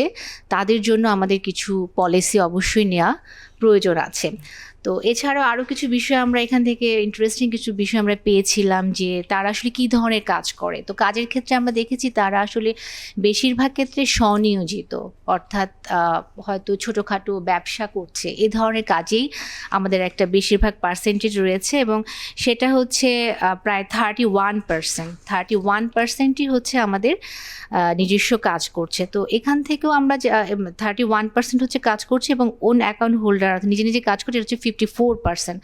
তো এখান থেকে আমরা ধারণা করতে পারছি যে আসলে যারা কাজে আছে তারা, আমরা যেটাকে ডিসেন্ট ওয়ার্ক বলি, সেখানে কিন্তু তারা আসলে নাই। তারা নিজেদের মতো করে হয়তো ছোটোখাটো কিছু করছে, কিন্তু আমরা পেইড ওয়ার্ক যেটাকে বলি, ডিসেন্ট ওয়ার্ক যেটাকে বলি, সেখানে আমাদের অংশগ্রহণ এখনও অনেক কম পেয়েছি আমরা। এবং পড়াশোনার দিক, ইনকামের দিক থেকেও আমরা একটা ইন্টারেস্টিং তথ্য পেয়েছি, যেটা হচ্ছে যে আমাদের ডিসেবিলিটি নিয়ে যারা কাজ করছে ন্যাশনালি তাদের ইনকামটা হচ্ছে 10,470 টাকা, এবং যেটা আবার মেয়েদের মধ্যে কম 8,426 টাকা, এবং ছেলেদের মধ্যে 12,513 টাকা। কিন্তু নারী পুরুষ উভয় ইনকামই যারা ডিসেবল না তাদের ইনকাম থেকেও এখন অনেক কম। আমাদের ন্যাশনালি যারা আমরা ডিসেবল ছাড়া কাজ করছি, আমাদের ইনকামটা থেকে তাদের ডিসেবিলিটি নিয়ে যারা কাজ করে তাদের ইনকামটা কম। তো এই ধরনের আসলে শ্রমবাজার ভিত্তিক বিভিন্ন তথ্য আমরা পেয়েছি। তো আমরা আসলে যেটা করি, বাংলাদেশ পরিসংখ্যান ব্যুরো, আমরা চাই যে ডিসেবল যারা আছে তাদের অন্তর্ভুক্তির জন্য সব ধরনের তথ্যই যেন আমাদের কাছে থাকে, অর্থাৎ সব ক্ষেত্রে যেন তাদেরকে আমরা ইনক্লুসিভ করার জন্য তাদের জন্য আমরা পলিসি করতে পারি। তবে যেটা আমরা বললাম যে শনাক্তকরণ বা ডেফিনেশন বা ম্যাথোডোলজি, এটা যদি আমরা একটা কমন প্ল্যাটফর্মে আসতে পারি ইন্টারন্যাশনালি এবং আমাদের দেশে, তখন আসলে এই যে মিসম্যাচ যেটা থাকে সার্ভে এবং সেন্সাসের মধ্যে, সেটা অনেক কমে আসবে আর কি। তবে যে তথ্যগুলো আমরা পাচ্ছি এটা খুব আশাব্যঞ্জক যে আমাদের আসলে প্রভার্টিতেও ডিসেবল কত সেটার একটা সংখ্যা আছে, লেবার ফোর্সেও ডিসেবল কত সেটার একটা সংখ্যা আছে। তারপর আমরা আরেকটা সার্ভে করে থাকি, স্যাম্পল ভাইটাল রেজিস্ট্রেশন সার্ভে, যেটার উদ্দেশ্য হচ্ছে আবার আমাদের বিভিন্ন maternal mortality rate, infant mortality rate এগুলো দেওয়া থাকে, সেখানেও আমরা ডিসেবিলিটি নিয়ে থাকি। তো সব জায়গা থেকে আমরা নিচ্ছি যে একটা ধারণা পাওয়ার জন্য। তবে এখন পর্যন্ত আমাদের যেহেতু ডেফিনেশনগত এবং ম্যাথোডোলজিক্যালগত কিছু চ্যালেঞ্জ আমাদের রয়ে গেছে, এটা যতদিন পর্যন্ত না আমরা একটা ডিফাইন্ড ওয়েতে আসতে পারবো ততদিন পর্যন্ত এই মিসম্যাচটা আমাদের থেকে যাবে। ধন্যবাদ সবাইকে। থ্যাংক ইউ আপা, খুব ডিটেল করে বললেন আপনাদের নিজেদের চ্যালেঞ্জগুলো এবং অন্যান্য সাইটগুলো আপনি লাইট শেড করলেন। আমি এরপরে আয়ালোর সৈয়দ আতিকুল আলম সাহেবকে প্রশ্ন করছি যে আপনাদের যে নিজেদের অভিজ্ঞতা, আয়ালোর নিজস্ব যে বেটার ওয়ার্ক কর্মসূচির অভিজ্ঞতা, আন্তর্জাতিক শ্রম পরিসংখ্যানের মানদণ্ড নিরীক্ষে আপনাদের কি মনে করেন, এই যে উনি যেই ইস্যুগুলোর কথা বললেন, সার্ভের কথা বললেন, যে লেবার ফোর্স সার্ভে এবং হাউস হোল্ড ইনকাম এবং এক্সপেন্ডিচার সার্ভে, এই সার্ভেগুলোর ভিতরে প্রতিবন্ধী ব্যক্তিদের শ্রম বাজারে অংশগ্রহণ এবং কর্মচিত্রের কি প্রকৃত চিত্র আসছে কিনা, আর এই যে ওয়াশিংটন গ্রুপের যে প্রশ্ন করলে এইটার রেফারেন্সটা আসলো যে ওইটার মানদণ্ড প্রয়োগ সত্ত্বেও কি ডেটা উপাত্ত ঘাটতি কমাতে কি আরও কোনো রকম কিছু করা যায় কিনা, আইএলওর এক্সপিরিয়েন্স থেকে আপনারা কি বলেন? যে এটা একটা গুরুত্বপূর্ণ বিষয় অবশ্যই, যে আমরা ওয়াশিংটন গ্রুপ সেট অফ কোয়েশ্চেন্সকে আমরা কীভাবে বাংলাদেশে ব্যবহার করছি, এটা অ্যাডপ্ট করা হয়েছে, এটা একটা গুড সাইন যে পরিসংখ্যান ব্যুরো এই বিষয়টা নিয়ে কাজ করছেন বাইরে। কিন্তু অ্যাট দ্য সেম টাইম এটা একটা ডিটেইল পোর্শন আছে, একটা শর্ট ভার্সন আছে। Now we are working with the short version thing. So short version থেকে একটা জিনিস দেখা যাচ্ছে যে এটা আমরা মোর হচ্ছে মেডিকেল মডেলটাই ব্যবহার করা হচ্ছে। সো মেডিকেল মডেলটাতে যেটা হচ্ছে যে শারীরিক এবং মানসিক সীমাবদ্ধতা বা অক্ষমতার বিষয়টাকে মাথায় রেখে কাজ করা হচ্ছে। এখন একটা জিনিস আমরা দেখতে পাই যে কীভাবে উপাত্ত সংগ্রহের পদ্ধতিগুলো, আমরা পূর্ব আলোচনাতেও কিছু বিষয় উঠে এসছে, উপাত্ত সংগ্রহের পদ্ধতিতে হয়তো আমাদের এখনও কাজ করার সুযোগ আছে, যেটা আমরা যে ট্রু রিফ্লেকশনটা পেতে চাচ্ছি, আমরা আলোচনায় বুঝে যাচ্ছি যে এটা অবশ্যই এখনও আমরা আরও অনেক দূর যাওয়ার সুযোগ আছে এই ডেটা সংগ্রহের প্রক্রিয়ার মধ্য দিয়ে। Washington group set of question হলো still room to improve over there. Particularly আমরা যেটা দেখতে চাই যে মূলত হচ্ছে যে ইউএনসিআরপিডির যে সনদটা, এই সনদের আলোকে যদি আমরা বাংলাদেশে কাজ করতে পারি, হয়তো ওভার দ্য টাইম আমরা করতে পারবো, আমরা বিশ্বাস রাখি সেটা, তখন এই বিষয়গুলো আরও স্পষ্ট হয়ে আসবে এবং শ্রমবাজারে পার্সন উইথ ডিসএবিলিটির অংশগ্রহণটা অনেক বেশি প্যারিটি নিয়ে আসবে বা সামঞ্জস্যতা নিয়ে আসবে। সেটার যে ব্যারিয়ারগুলো আমরা দেখতে পাই, যে সোশ্যাল ব্যারিয়ার যেগুলো আছে এবং রিজনেবল অ্যাকোমোডেশন, একটা মানুষ প্রান্তিক পর্যায়ের একটা মানুষকে তার শ্রমবাজারে নিয়ে আসার ক্ষেত্রে তার দু ধরনের বাধা আমরা প্রধানত দেখি, একটা সোশ্যাল আর একটা হচ্ছে রিজনেবল অ্যাকোমোডেশন। তার ঘর থেকে বের হয়ে একটা কর্মস্থলে যাওয়ার যে আয়োজন, সেই আয়োজনের আমরা অনেক সীমাবদ্ধ, যেমন উদাহরণস্বরূপ যে পরিবহন ব্যবস্থা অথবা কর্মক্ষেত্রে যে তার রিজনেবল অ্যাকোমোডেশনের যে আয়োজন, সেটা না থাকা, যে এনাবেলিং এনভায়রনমেন্টের যে ঘাটতি, সেই এনাবেলিং এনভায়রনমেন্টের ঘাটতিটা আমাদেরকে বারবার চাপ তৈরি করছে বা তাদের শ্রমবাজারে তাদেরকে আসতে উৎসাহিত করতে পারছে না। এই ডেটাগুলো নেওয়ার ক্ষেত্রে এই ধরনের চ্যালেঞ্জগুলোকেও হয়তো আরও স্পেসিফিকলি আইডেন্টিফাই করার প্রয়োজনীয়তা আছে, বিশেষ করে সোশ্যাল এবং রিজনেবল অ্যাকোমোডেশনের যে জায়গাগুলোতে আমরা দেখতে পাই। বিহেভিয়ারাল চেঞ্জ একটা বড় ফ্যাক্টর এখানে, আমরা কীভাবে দেখি বিষয়গুলোকে সোসাইটি, সেটা একটা ফ্যাক্টর হিসেবে এখানে বাধা দিয়ে, ইনক্লুডিং যারা সার্ভেটা কন্ডাক্ট করছেন তাদের কি আমরা পর্যাপ্ত ওরিয়েন্টেশন করতে পেরেছি কিনা। পার্সন উইথ ডিসএবিলিটি নর্মালি শুনতে জিনিসটা অনেক সহজ মনে হলো, আসলে আমরাও স্টিল লার্নিং, যে এত সহজ একটা বিষয় না যে সোসাইটি একটা ইম্পারেটিভকে এই একটা ইকুয়াল অপরচুনিটির জায়গায় নিয়ে আসে, যে জায়গাটা সেই জায়গায় যারা সার্ভে করছে তাদেরও তৈরি করার একটা ব্যাপার আছে বলে আমরা মনে করি। হয়তো এটা যুগপত উদ্যোগ হতে পারে।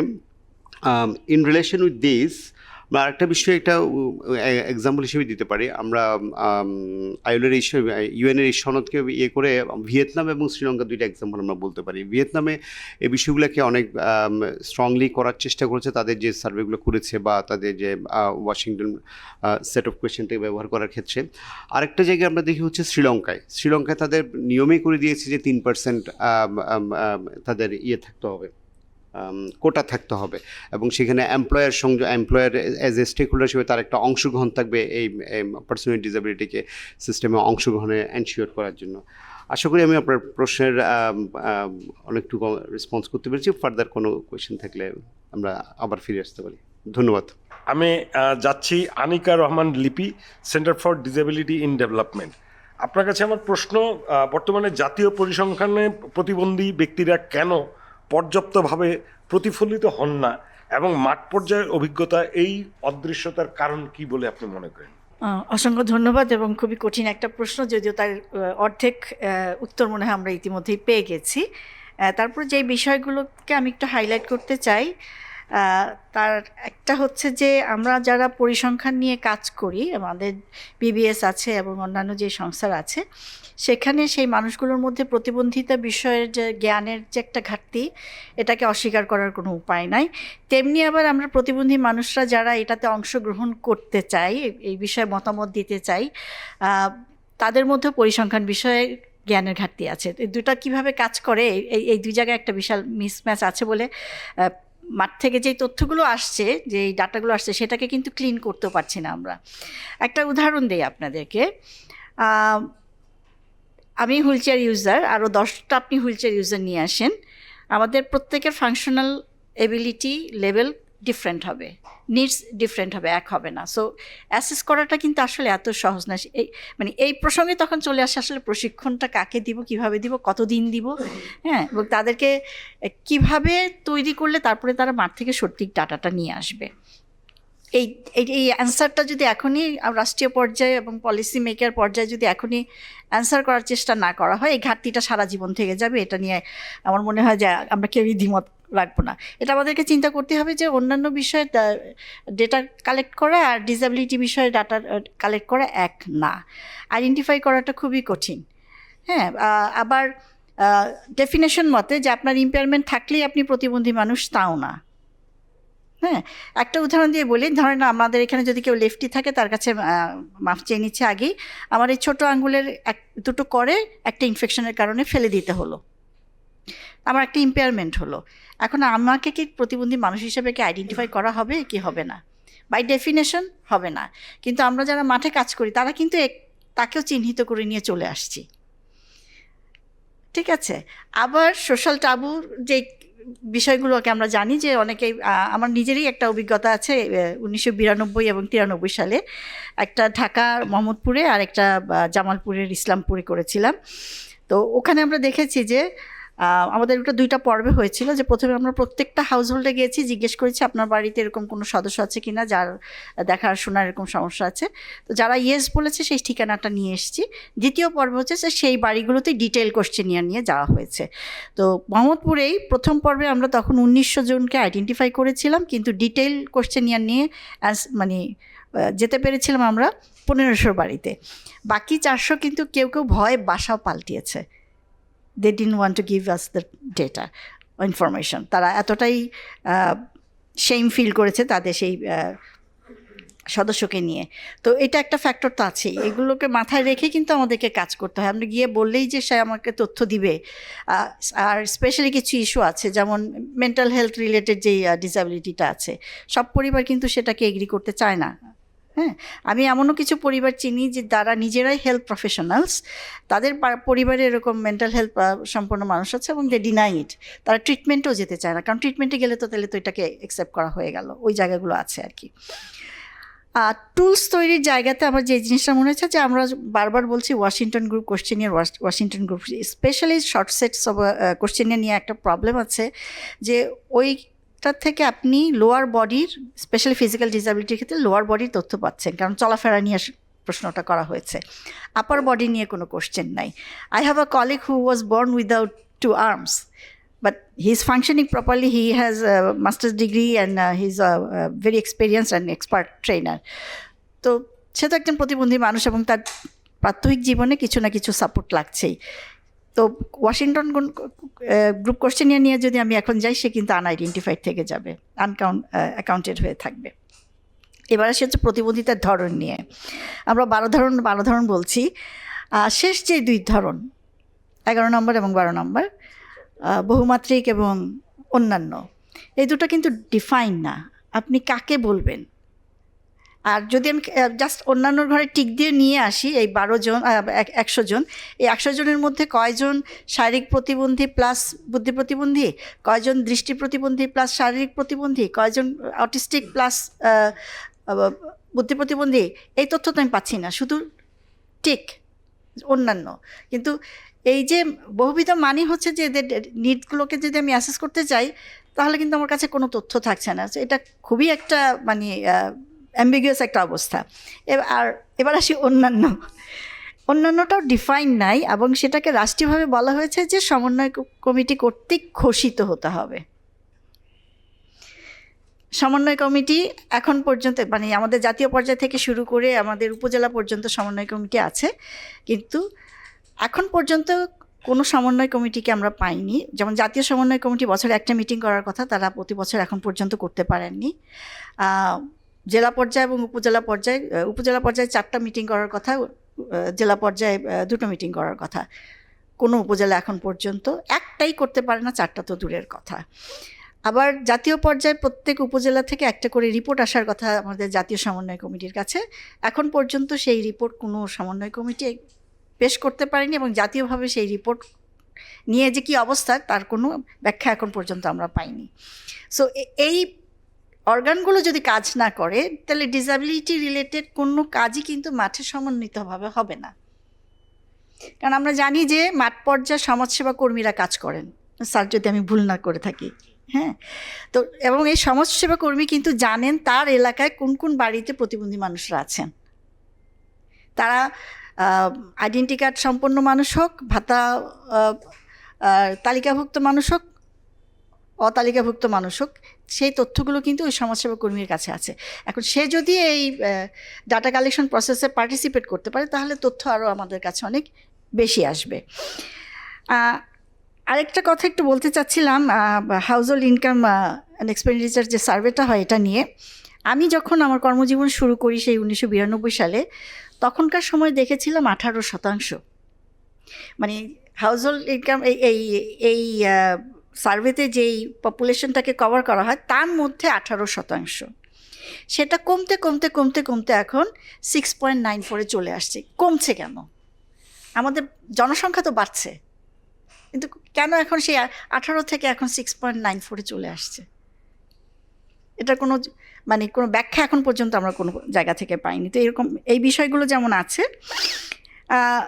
সেই সাথে আমাদের যেই জিনিসটা যেগুলো দেখতে হবে যে আমাদের যাদেরকে দিয়ে আমরা ডাটা কালেক্ট করছি তাদের পেছনে আসলে কি পরিমাণ ইনভেস্টমেন্ট আমরা করছি। তো এটা যতদিন আসলে না হবে ততদিন পর্যন্ত মাঠ পর্যায়ে এই অবস্থায় চলতে থাকবে। Thank you. আমি একটু মাঝখানে আমি যখন স্টুডেন্ট ছিলাম 80s-এ আমি একটা সার্ভেতে পার্টিসিপেট করছিলাম। গ্রামে কিছু বিভিন্ন বাড়ি ঘরে গিয়ে এই ইকোনমিক সার্ভের বিভিন্ন কোশ্চেন করছি এবং আমার বিভিন্ন ধরনের মানুষের সাথে মানুষ যে কত বিচিত্র হয় সেই অভিজ্ঞতা ওই সময় হলো। তো একটা গ্রামে গেলাম, যাওয়ার পরে আমি পারপাসটা বলে ওনাকে জিজ্ঞেস করেছি আপনার নাম কি, নাম বললেন। তারপরে একটু বললাম যে আপনার কয়টা ছেলে মেয়ে, অনেকগুলো ছেলে মেয়ে। কি আপনার একটাই স্ত্রী? হ্যাঁ হ্যাঁ একটা, ওনাতে আর কি। তো বললাম যে আপনার স্ত্রীর নাম কি? বললো যে লেখেন গেদারমা। আমি বললো যে এটা তো নাম না, নামটা কি বলেন? আরে গেদারমা লিখলে অসুবিধা কি? আর ভাই নামটা বলেন না, নাম বললে অসুবিধা কি? তখন ঘুরে তোর মারা জিজ্ঞাসা তোর নামটা কি? He doesn't know the name of his wife. আপনারা ডেটা কালেক্ট করেন কিভাবে, এটাই তো আমার কাছে অবাক লাগে। এবং এই ধরনের একটা অভিজ্ঞতা না, আমার মাল্টিপল অভিজ্ঞতা আছে। আমি নিজে সার্ভে করতে গিয়ে মানুষকে দেখেছি, they are stupid people, they are not aware of how they are living. কীভাবে আছে, তার বয়স কি? এমন লোক পেয়েছি যে বলছে তার বয়স হলো 60। আমি দেখছি যে লোকটার বয়স হয়তো 47-48 হবে, সে বলছে তার বয়স 60। তার ওয়াইফের বয়স জিজ্ঞেস করলাম, তখন বলে যে 18। I am not kidding. তার ছেলের বয়স কত? 19। হ্যাঁ, তখন আমি যখন বললাম যে আপনার ছেলের বয়স কি, এটা কি অন্য মা তার? না, তারই মা। কিন্তু আপনার জন্মের আগে আপনার ছেলে হয়ে গেছে, কম হয়ে গেল। তাহলে বিশ্বাস করেন, this is my own experience. So this are the people we are dealing with. So আচ্ছা, নেক্সট টাইম আমরা মুভ করি আমাদের শ্রদ্ধেয় মাহবুবুল মুনির ভাই, উনি সুইট বাংলাদেশে আছেন।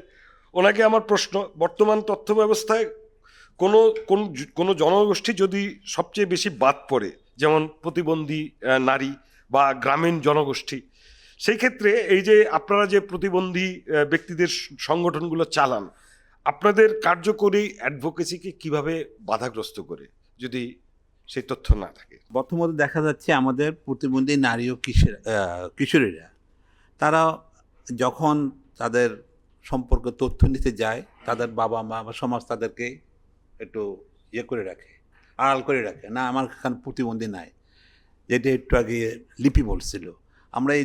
আমরাও এরকম ফেস করি। তারপরে আছে গ্রামীণ ও দুর্গম এলাকার প্রতিবন্ধী ব্যক্তিরা, যারা ডাটা কালেকশন করে তাদের পিছনে যে অর্থটা ব্যয় করা দরকার, তার সার্ভে করতে গেলে তাকে আমার ডেইলি হয়তো 500 টাকা দিই, কিন্তু সে ওই ডাটা কালেকশন করতে গেলে তার ওখানে যাবে 1000 টাকা খরচ। সে কী করে? ঘরে বসে ডাটাটা ফিল আপ করে, যার ফলে এখানে লেকিং চলে আসে,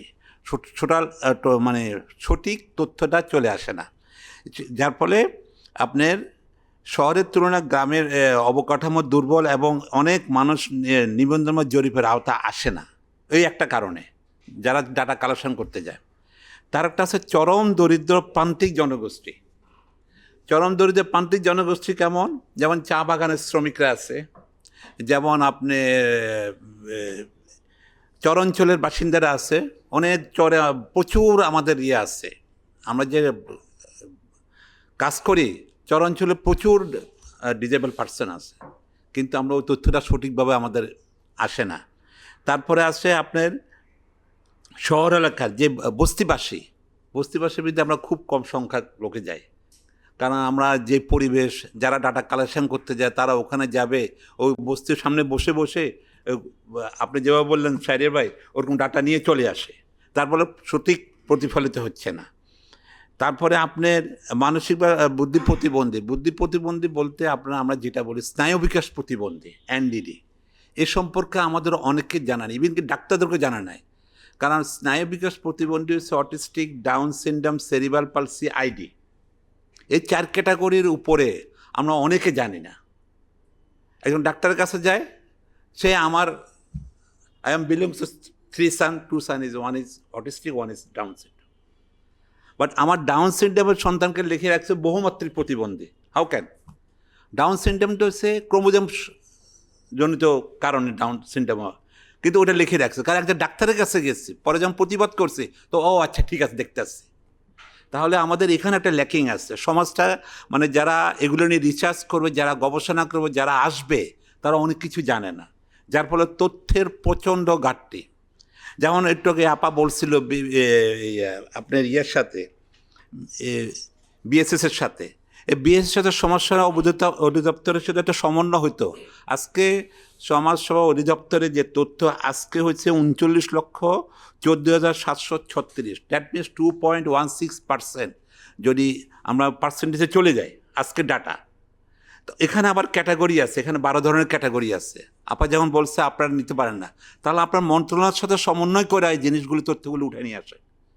আর আমরা যারা ফিল্ডে কাজ করি, আমরা অনেক জিনিস দেখি, অনেক জিনিস বুঝি, কিন্তু আমরা সেই জিনিসটা সঠিক তথ্যটা কে নেবে?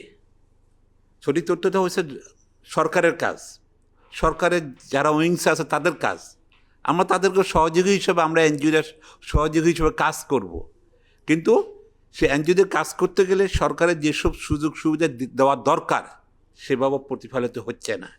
এখানে একটা অব্লিগেশন আছে, যেমন এখানে সীমাবদ্ধতা, যেন ওপিডিদের আপনার যে সীমাবদ্ধতাও কিছু আছে, যেখানে আমি বলবো সারিয়া ভাই, এখানে আছে তাদের যে প্রমাণভিত্তিক যে কাজগুলি করা, এটা খুব দুর্বল, নির্ভরযোগ্যতা বিস্তারিত ডাটা থাকে না তাদের কাছে, যার ফলে ওপিডিরা নীতি নির্ধারকের সামনে শক্তিশালী যুক্তি উপস্থাপন করতে পারে না। ওই যে মূল কারণ ফাইন্যান্সিয়াল, আসল ডেপথে চলে গেলে ফাইন্যান্সিয়াল ম্যাটারটা এখানে চলে আসে। তারপরে নির্দিষ্ট চাহিদা চিহ্নিত করা কঠিন হয়, যে জিনিসটা একটু আমি বললাম, autistic, down syndrome, cerebral palsy বলে যায়। তারপরে সম্পদের সঠিক বন্টন নিশ্চিত করা যায় না, মানে এই যে একটা বাড়িতে যায়, এই যে আসছে ঘরের দরজা যায় জিজ্ঞাসা করে আপনার বাসার প্রতিবন্ধী আছে কি না, অনেকে বলে না নাই। আবার যে বলতে পারবে, যে তখন কাজের লোক চলে আসে, যে ডাটা কালেকশন করতে চায় বা কেউ নাই, সে ডাটা একটা শুনা দিয়ে যায়। অন্তর্ভুক্তিমূলক নীতি প্রণয়নে বাধাগ্রস্ত, আমাদের লিভ নো ওয়ান বিহাইন্ড যে কথাটা বলা হয়, কিন্তু আমাদের এই কাজটা তো অনেক বাধাগ্রস্ত হয় তথ্যের ঘাটতির জন্য। কারণ ইনফরমেশন ইজ পাওয়ার আমরা বলে থাকি, সে তথ্যটা যদি আমরা সঠিকভাবে না থাকি, তথ্যের উপর ভিত্তি করে আমাদের যত কিছু বাজেট বলি, আমরা অর্থনৈতিক কর্মকাণ্ড বলি, সব কিছু তথ্যের উপর ভিত্তি করে আমাদের বাস্তবায়িত হবে। তাহলে আমাদের এই প্রতিবন্ধীদের ক্ষেত্রে আমাদের যে কাজগুলি হয়, আমরা আজ পর্যন্ত সঠিকভাবে আমরা কোনো করতে পারি না। যদি আমাদের 48 বছরের জার্নি, আমরা আমাদের স্কুলে যারা আসে, যারা করে, যাদেরকে নিয়ে কাজ করি, আমি আমারটা দিতে পারবো। আমি 40-50 হাজার এই 4 ক্যাটাগরি বাচ্চাদেরকে নিয়ে কাজ করি, যেটা আমরা এনডিডি, বৈশিষ্ট্য শ্রবণা, নিউরো ডেভেলপমেন্টাল ডিসেবিলিটি, স্নায়ু বিকাশ প্রতিবন্ধী, যেটা আগে একসময় বলা হতো এদেরকে পাগল, এদেরকে বলা হতো মেন্টালি ডিসঅর্ডার। এটা মেন্টালি ডিসঅর্ডার এক জিনিস, আর এনডিডি ডিসঅর্ডার আরেক জিনিস, দুটা পার্থক্য। এটা ডাক্তারও অনেক সময় মানে ইয়ে করতে পারে না, ধরতে পারে না। তাহলে আমাদের সব দিকে এই জিনিসগুলিকে আরও ভালোভাবে লক্ষ্য রাখতে হবে, আরও ভালোভাবে রিসার্চ করতে হবে, আরও কী কী অবদান রাখতে পারে সামাজিক, যারা ভালো কিছু কন্ট্রিবিউট করতে পারে তাদেরকে নিয়ে আসতে হবে এক্ষেত্রে। তাহলে আমরা সাকসেসফুল রিটার্ন দিতে পারবো। ধন্যবাদ স্যার। আমরা এরপরে যাচ্ছি আলবার্ট মোল্লা, উনি অ্যাক্সেস বাংলাদেশ ফাউন্ডেশন। ওনার কাছে আমার প্রশ্ন, এই যে আমাদের ডিজিটাল ও প্রশাসনিক তথ্য ব্যবস্থাগুলো, এগুলা প্রতিবন্ধী ব্যক্তিগুলোর কর্মসংস্থান নিয়ে ডেটাগুলা কি কোথায় মিস করছে এবং কিভাবে এইটাকে আমরা ওভারকাম করতে পারি? প্রথমবারের মতো 2022-এ যে লেবার ফোর্স সার্ভে, সেখানে আপনার ডিসেবিলিটি ইন্ডিকেটরটা যুক্ত হয়েছে। এটা একটা বড় মাইলফলক আমাদের দেশের জন্য। আজিজা আপা এখানে অগ্রণী ভূমিকা পালন করেছে। তো এই সুযোগে আপনাকে এবং আপনার টিমকে আমরা অনেক ধন্যবাদ জানাই। আমাদের রেজা ভাইও বলেছে যে অনেক দৃষ্টান্ত আমাদের অনেক ওয়ার্ল্ডেও নাই। তো ভালো বিষয়টা আসলেও আমরা অ্যাপ্রিসিয়েট করি, আমাদের গভর্নমেন্টকেও আমরা অ্যাপ্রিসিয়েট করি। যে প্রশ্নটা করা হয়েছে মেইনলি যে অ্যাডমিনিস্ট্রেটিভ জায়গা থেকে বাংলাদেশে খুব স্পেসিফিক্যালি আমি কয়েকটা জায়গায় একদম খুবই সুনির্দিষ্টভাবে কথা বলবো। বাংলাদেশে আমরা এই পর্যন্ত বেশ কিছু ইনফরমেশন আমরা জানতে পেরেছি, বাট অ্যাডমিনিস্ট্রেটিভ ডেটাও কিন্তু বেশ কয়েকটা এজেন্সি করছে। হ্যাঁ, যেমন একটা হচ্ছে সোশ্যাল ওয়েলফেয়ার মিনিস্ট্রির আওতায় ডিআইএস, ডিসেবিলিটি আইডেন্টিফিকেশান সিস্টেম, যেটা এইটার ক্ষেত্রে আপনারাও জানেন যে এটা কিন্তু মাল্টিপল রিপোর্ট জেনারেট করা যায়, যেটা ডিআইএসের মাধ্যমে। আমাদের মাহবুব ভাই বলেছেন যে রিসেন্ট যে আজকে পর্যন্ত, মানে এটা প্রতিনিয়ত, মানে আমরা এই যে মিটিং করছি, আমি 5 মিনিট পরে যদি দেখি ওটা কিন্তু সংখ্যা চেঞ্জ হয়ে যাচ্ছে। তার মানে এটা একটা খুব ভালো একটা দৃষ্টান্ত। সো এই যে অ্যাডমিনিস্ট্রেটিভ ডেটা, এই ক্ষেত্রে আমরা যে মানে এটা হয়তো বা আমরা সবার কাছে এই তথ্যটা নাও যেতে পারে, যে এখানে কিন্তু 28 ধরনের রিপোর্ট জেনারেট করা যায়। এই যে ডিআইএস যেটা করছে, ডিআইএসের মাধ্যমে যেটা হচ্ছে, তো 28 ধরনের রিপোর্টের ক্ষেত্রে 16 নম্বর যে রিপোর্ট, সেইটা আমাদের আজকের এই প্রশ্নের সাথে রিলেটেড, এবং সেটা হচ্ছে আমাদের এমপ্লয়মেন্ট রিলেটেড রিপোর্ট আমরা 16 নম্বর রিপোর্টের মাধ্যমে জেনারেট করতে পারি। বাট এই যে ডিআইএস, এখানে একটা লিমিটেশন আছে। লিমিটেশনটা কি? আমি মনে করি আজকে আমাদের স্যার খুব আমাদের জন্য খুবই ভালো হয়েছে যে উনি আজকে আছেন। নিশ্চয়ই এটা আমরা যারা মাঠে কাজ করি, আমাদের রিফ্লেকশনটা উনি ওনার অধিদপ্তরে এটাকে ডেফিনেটলি উনি এটাকে আগায় নেবে। প্রথম কথা হচ্ছে যে এটা কিন্তু রেগুলারলি আপডেটেড হয় না। মানে যে মনে করেন যে আমি আজকে এমপ্লয়েড, বাট পরে আমার চাকরি নাই বা আমার আপগ্রেডেশন হয়েছে, এই বিষয়গুলো কিন্তু ওখানে রেগুলারলি আপডেট করার এই প্রভিশন ওখানে নাই। এইটা একটা লিমিটেশন অ্যাডমিনিস্ট্রেটিভ ডাটায়। আরেকটা হচ্ছে যে আমাদের লেবার ফোর্স সার্ভে থেকে একটা ফাইন্ডিংস আসছে যে ইনফর্মাল সেক্টরেই কিন্তু মেইনলি মানুষ কাজ করছে। তার মানে ফর্মাল ইনফর্মাল, বাট এই যে মানে যে এমপ্লয়মেন্টের 16 নম্বর রিপোর্টে যে ডাটাটা আমরা পাচ্ছি, এখান থেকে এই যে ফর্মাল এমপ্লয়মেন্টে কেমন, ইনফর্মাল এমপ্লয়মেন্টে কেমন, এই জিনিসটা আমরা ওখান থেকে পাচ্ছি না। তারপরে আমরা যদি বলি যে এটা যেহেতু এমপ্লয়মেন্ট রিলেটেড, সো ওয়ার্ক প্লেসে আমার অ্যাক্সেসিবিলিটি বা রিজনেবল অ্যাকোমোডেশন অবস্থাটা কেমন, এইটা ওখানে আমরা পাচ্ছি না আর কি। আমি যে ফাইন্ডিংসগুলো বলছি এটা বিবিএসের জন্য সহায়ক হবে। আরেকটা ব্যাপার হচ্ছে জব রিটেনশন। আমরা তো সবসময় বলি ও কাজে আছে কিনা, বাট জব রিটেনশন বা প্রমোশন এই বিষয়গুলো তো গুরুত্বপূর্ণ। হ্যাঁ, ও এখন আছে কিনা, তো সেটার একটা ব্যাপার যে এখানে আমাদের ট্র্যাকিং সিস্টেমটা কাজ করছে না, মানে আমরা ট্র্যাক করতে পারছি না এই বিষয়গুলো আর কি। জব কোয়ালিটি, তো জব কোয়ালিটির ব্যাপারটাও একটা বড় একটা জায়গা, ওই জায়গাটাও আমরা ওই রিপোর্ট থেকে আনতে পারছি না। প্রাইভেট সেক্টরে কি অবস্থায় আছে ওখানে আমরা ওই রিপোর্টটাও ওখান থেকে পাচ্ছি না। সো যেটা হচ্ছে কি যে রিয়েল আমরা এমপ্লয়মেন্ট আউটকাম এবং ইকোনমিক ইনক্লুশনের জায়গায় আমরা একটা মানে মেজার করার মতো বা ট্র্যাক করার মতো আমরা ওই মেকানিজম ওই রিপোর্ট থেকে আমরা পাচ্ছি না। আমরা কি পাচ্ছি, মানে কোন ধরনের প্রতিবন্ধী মানুষ কী ধরনের কাজের সাথে যুক্ত, এই তথ্যটা ওখানে আমরা পাচ্ছি, সে ট্রেনিং নিয়েছে কিনা। সো এখানে একটা সুযোগ আছে, হ্যাঁ, যে কিভাবে আমরা এটাকে অ্যাড্রেস করতে পারি। এটা একটা আমি মানে অ্যাডমিনিস্ট্রেটিভ ডাটার একটা এক্সাম্পল আমি বললাম। সেকেন্ড যেটা নিয়ে আমি কথা বলবো, বাংলাদেশে কিন্তু মানে প্রবলেম আছে, বাট আমরা কিন্তু সবসময় সলিউশন, মানে আমাদের অ্যাক্সেস বাংলাদেশ ফাউন্ডেশন আমরা কিন্তু সলিউশনটাকে বেশি ফোকাস করি, যে আসলে প্রবলেম তো অনেক, তো সলিউশন আমরা কিভাবে করব। সো দেখেন, মিনিস্ট্রি অফ পাবলিক অ্যাডমিনিস্ট্রেশন এটাও কিন্তু একটা মানে অ্যাডমিনিস্ট্রেটিভ ডাটা, ওনারা কিন্তু প্রতি বছর একটা মানে রিপোর্ট জেনারেট করে, এবং এটা কিন্তু একটা ডিজিটাল সিস্টেম আছে। আমার প্রশ্নটাও কিন্তু ডিজিটাল সিস্টেমে। এই জন্য আমি বলবো যে বাংলাদেশে মিনিস্ট্রি অফ পাবলিক অ্যাডমিনিস্ট্রেশনের আন্ডারে গভর্নমেন্ট এমপ্লয়ি ম্যানেজমেন্ট সিস্টেম আছে, এবং ওখানে যদি আপনি গুগল মানে যান, ওখানে কিন্তু বোঝা যাবে যে আমি যদি বলি যে এখানে লোক আছে মানে টোটাল কর্মী আছে 14,50,891, এবং ওখানে আমরা জানতে পারছি যে ওখানে মেল কত পার্সেন্ট, 71, ফিমেল এমপ্লয়ি কত, 29%। এখন দেখেন, এই ডাটা থেকে আমি কিন্তু প্রতিবন্ধী কত কর্মী সরকারিভাবে আছে এটা আমি জানতে পারছি না। সো এগেন আমি বলি যে সলিউশনটা কীভাবে হবে, সমাধান কিন্তু খুব টাকা পয়সা লাগে না। যেমন দেখেন, এটা সিস্টেমটা কিন্তু মানে মিনিস্ট্রি অফ পাবলিক অ্যাডমিনিস্ট্রেশন আছে, তার মানে এটা যদি ওই সিস্টেমে আমরা যদি এই ইন্ডিকেটরটা যুক্ত করি যে প্রতিবন্ধী এমপ্লয়ি কত আছে। এখন যদি আমি বলি যে মানে আমরা যদি গভর্নমেন্ট আমাদের স্যারকে প্রশ্ন করি যে সরকারিভাবে কতজন প্রতিবন্ধী মানুষ কর্মরত আছে, বলা যাবে না। কিন্তু দেখেন সিস্টেমটা আছে, যেখানে আপনার গভর্নমেন্ট এমপ্লয়ি ম্যানেজমেন্ট সিস্টেম তো আছে, জাস্ট ওখানে আমার ইন্ডিকেটরটাকে যুক্ত করা, এবং ইন্ডিকেটরটা যুক্ত করলে অটোমেটিক্যালি এখানে আসবে। এটা একটা জায়গা। আরেকটা হচ্ছে যে এই যে ডিআইএস বা এই যে গভর্নমেন্ট এমপ্লয়ি ম্যানেজমেন্ট সিস্টেম, এখানে আজিজাপা বলবেন আমি যদি ভুল করি, এই ডিআইএসের সাথে বিবিএসের লিঙ্ক কানেকশান এইটা কিন্তু নাই।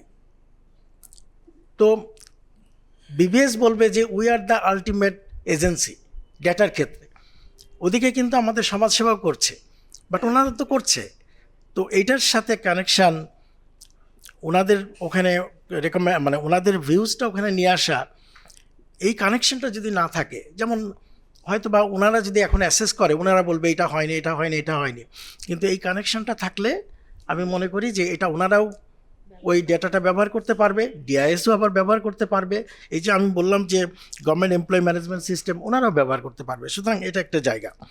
আরেকটা হচ্ছে যে লেবার ফোর্স সার্ভে, ডেফিনেটলি এটা অ্যাপ্রিসিয়েট আমরা করি। এই যে লেবার ফোর্স সার্ভেটা যেমন এই যে আমাদের আইএলওর ভাই বলেছেন, এক্ষেত্রে কিন্তু আইএলওকে আমরা মানে ধন্যবাদ জানাই, কারণ এটা কিন্তু আইএলওর কারণেই আজকে বিবিএস এই জায়গাটাতে অনেক ইমপ্রুভমেন্ট এনেছে, আইএলওর লোকাল টিম এবং গ্লোবাল টিম। তো এই জায়গায় আমি মনে করি যে এই জায়গাটাতেও আমাদের একটা গ্যাপস আছে। কি, যেমন লেবার ফোর্স সার্ভে, ওখানে যে ইন্ডিকেটর বা ওখানে যে জিনিসগুলোকে আমরা বিবেচনা করছি, যেমন আমাদের রেজা ভাই প্রায় ওনার বক্তব্যে বলেছেন যে আমাদের সামনে তো স্ট্যান্ডার্ড আছে, মানে ইউএনসিআরপিডি, আমাদের সামনে আছে এসডিজি। সো এই দুইটা জায়গার একদম স্পেসিফিক আর্টিকেল আছে, আর্টিকেল 27 অফ ইউএনসিআরপিডি বা আমাদের টার্গেট 8 অফ এসডিজি। তো বিবিএস যখন কাজ করবে, বিবিএস যখন লেবার ফোর্স সার্ভে করবে, তখন আমি মনে করি যে এই যে আর্টিকেল মানে টার্গেট 8 অফ এসডিজি বা 27 অফ ইউএনসিআরপিডি, এইটাকে অ্যাচিভ করার জন্য, এটাকে সাপোর্ট করার জন্য ইন্ডিকেটর কী আছে, সেই ইন্ডিকেটরটা ওনারা নিতে হবে। তাহলে কী হবে, ওনাদের কাজটা লেবার ফোর্স সার্ভেটা at the end of the ডেতে গভর্নমেন্ট যখন রিপোর্ট করবে ইউএনসিআরপিডির বা এসডিজির বিষয়ে, তখন ওনারা এই ডাটাটা কাজে লাগাতে পারবে। আদারওয়াইজ কিন্তু উনি বলবে, বিবিএস বলবে যে এই ইন্টারন্যাশনাল কমিটমেন্টের জায়গায় 5টা ইন্ডিকেটরের মধ্যে আমি 2টা অ্যাড্রেস করতে পেরেছি আর 3টা অ্যাড্রেস করতে পারিনি। কারণ কি, উনি কিন্তু ওই স্ট্যান্ডার্ডটাকে উনি ইনক্লুড করেনি। কাজে এক্ষেত্রে একটা সুযোগ আছে, ওনারা কিভাবে ওই ইন্টারন্যাশনাল স্ট্যান্ডার্ডটাকে মাথায় নিয়ে ওনার ইন্ডিকেটরটাকে রিভিউ করে এই জিনিসটা ওনারা কিভাবে অ্যাড করতে পারে। সো এটা আরেকটা জায়গা। তো কয়েকটা আমি চ্যালেঞ্জগুলো বললাম। এখন যদি আমি বলি যে ওয়ে ফরওয়ার্ড কী হতে পারে, আমার আলোচনাতে অনেকটা ওয়ে ফরওয়ার্ড চলে আসছে। তো প্রথম কথা হচ্ছে যে একটা কোঅর্ডিনেশন থাকতে হবে, কানেকশন থাকতে হবে। এই যে বাংলাদেশ সরকারের, আমি তো শুধু 3টা বলেছি, but there are many administrative data system আছে, যেগুলোর মধ্যে একটা কানেকশন, একটা কোঅর্ডিনেশন আমাদের থাকতে হবে। আরেকটা হচ্ছে যে আমাদের যে এই যে একটা লাইফ সাইকেল ট্র্যাকিং সিস্টেম, মানে আমরা এডুকেশান, স্কিলস, এমপ্লয়মেন্ট, তো বাংলাদেশ সরকারকেও আমি মনে করি যে একটা লাইফ সাইকেল ট্র্যাকিং সিস্টেমটা আমাকে তৈরি করতে হবে, তাহলে এই আমি মনে করি এটা অনেকটা সুবিধা হবে। এটা আরেকটা পয়েন্ট। আর এই প্রত্যেকটা প্রসেসে আমাদের অর্গানাইজেশনস অফ পারসনস উইথ ডিসেবিলিটিসটাকে ইনক্লুড করতে হবে, এবং আলটিমেটলি ওনারাই তো ওনাদের কথা বলে বা ওনাদের নিজেদের চ্যালেঞ্জগুলো জানে। কাজেই পুরা প্রসেসগুলা, মানে সে যে ডিপার্টমেন্টই হোক, যে অ্যাডমিনিস্ট্রেটিভ উইং হোক না কেন, আমাদের ওপিডিকে এই কাজের সাথে ইনক্লুড করতে হবে। আরেকটা পয়েন্ট হচ্ছে যে আমরা শুধু ডাটা কালেকশন নির্ভর না হই, এই ক্ষেত্রে ইনক্লুসিভ ডেটা ইকোসিস্টেম কীভাবে হতে পারে সেটার উপর আমাদের ফোকাস করতে হবে। তার মানে হচ্ছে যে যেমন মনে করেন যে আমি যদি ইকোসিস্টেমটা ডেভেলপ করি, তাহলে এইটা আমাদের প্রতিবন্ধী মানুষদের চ্যালেঞ্জগুলো ভিজিবল হবে, এবং এটা পলিসিতে আমার ইফেক্টিভলি পলিসি ডেভেলপ করার জন্য এটা কাজে লাগবে, এবং তাদের এই পলিসিগুলো ইমপ্লিমেন্টেশনেও আমার কাজে লাগবে। তার মানে মেইন হচ্ছে যে ইনক্লুসিভ ডেটা ইকোসিস্টেমের উপরে আমাদের জোর দিতে হবে। আরেকটা হতে পারে যে ডিসেবিলিটি এমপ্লয়মেন্ট পোর্টাল, আপনারা জানেন A2I, এখানে অনেকগুলো পোর্টাল আছে, এখানে প্রায় মনে করেন যে 12 থেকে 15টা পোর্টাল আছে, এবং একটার আন্ডারে আবার 25,000 পোর্টাল আছে, সাব পোর্টাল। সো A2I যে কাজ করতেছে, ওনাদের আমি মনে করি এখানে একটা ডিসেবিলিটি এমপ্লয়মেন্ট পোর্টাল ওনারা ডেডিকেটেডলি করতে পারে। সো বড় দাগে আমি কয়েকটা জায়গায় খুব স্পেসিফিক্যালি বলার চেষ্টা করেছি। হ্যাঁ, ধন্যবাদ। উনি যেই পয়েন্টে বিভিন্ন লাইট শেড করলেন, আমি সেটাকে নিয়ে আপনার কাছে আবার যাচ্ছি আপা, আজিজা আপা, যে এই যে labour force survey, house hold income and expenditure survey এবং প্রশাসনিক তথ্য ভাণ্ডার, এগুলোকে সমন্বিত করার জন্য এটা কি কোনো বাস্তবসম্মত কোনো কিছু করা যায় কিনা, কোনো উদ্যোগ কিছু করতে পারে কিনা BBS? তো লেবার ফোর্স সার্ভেটার ক্ষেত্রে আমি বলতে পারি যে এই সাজেশনগুলো পেয়ে আমাদের জন্য অনেক ভালো হয়েছে, কেননা আমরা 2022 সালে যেটা শুরু করেছি আমাদের সেটা 24-এ শেষ হয়ে গিয়েছে। তো আমরা লেবার ফোর্স সার্ভে আবার 2027 থেকে হয়তোবা শুরু করতে পারবো। তো নতুন করে যখন শুরু করব আমরা এগুলোকে অবশ্যই ইনকর্পোরেট করার জন্য চেষ্টা করব। আপনাদের যে সাজেশনগুলো আছে, বিশেষ করে লেবার মার্কেটের ক্ষেত্রে যে অ্যাক্সেসিবিলিটির কথাটা আপনারা যেটা বললেন, তারপর কর্মপরিবেশ যেগুলো আছে, তারপরে যারা চাকরি পাচ্ছেন, আমরা যদি বেকারের ক্ষেত্রে দেখি তারা আসলে কেন তারা কাজ করতে পারছে না, তাদের কি কোনো ফ্লেক্সিবল টাইম নাই বা ট্রান্সপোর্টেশনের অসুবিধা, এই ধরনের কিছু বিষয় যদি আমরা নিয়ে আসতে পারি তাহলে ভালো। তো আমরা নেক্সট রাউন্ড যেটা করব লেবার ফোর্স সার্ভেতে, সেগুলো আমরা এগুলো চেষ্টা করব। আর ডেটা যেটা আসলে সমাজ কল্যাণের সাথে সমন্বয়ের বিষয়টা, এটা আসলে আমাদের নেই, এটা ঠিক।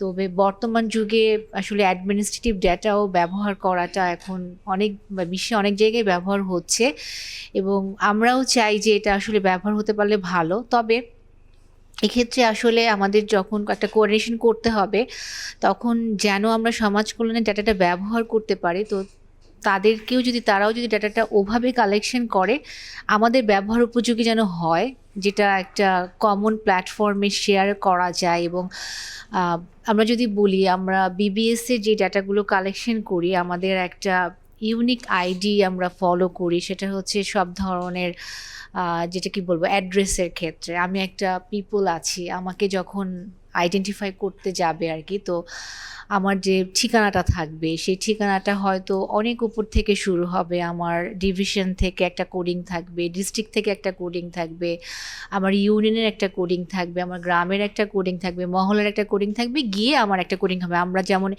NID-তে আমরা দেখি, হ্যাঁ, আমাদের সবার NID একটা নাম্বার আছে, এই নাম্বারটা কিন্তু একটা জিও কোডিংয়ের উপর ভিত্তি করে হচ্ছে, যাতে করে আপনাকে গিয়ে খুঁজে পাওয়া যাবে। আপনি যে অ্যাড্রেসটা দিয়েছেন সেই অ্যাড্রেসে গিয়ে আপনার একটা জিরো কোডিং সিস্টেম থাকবে।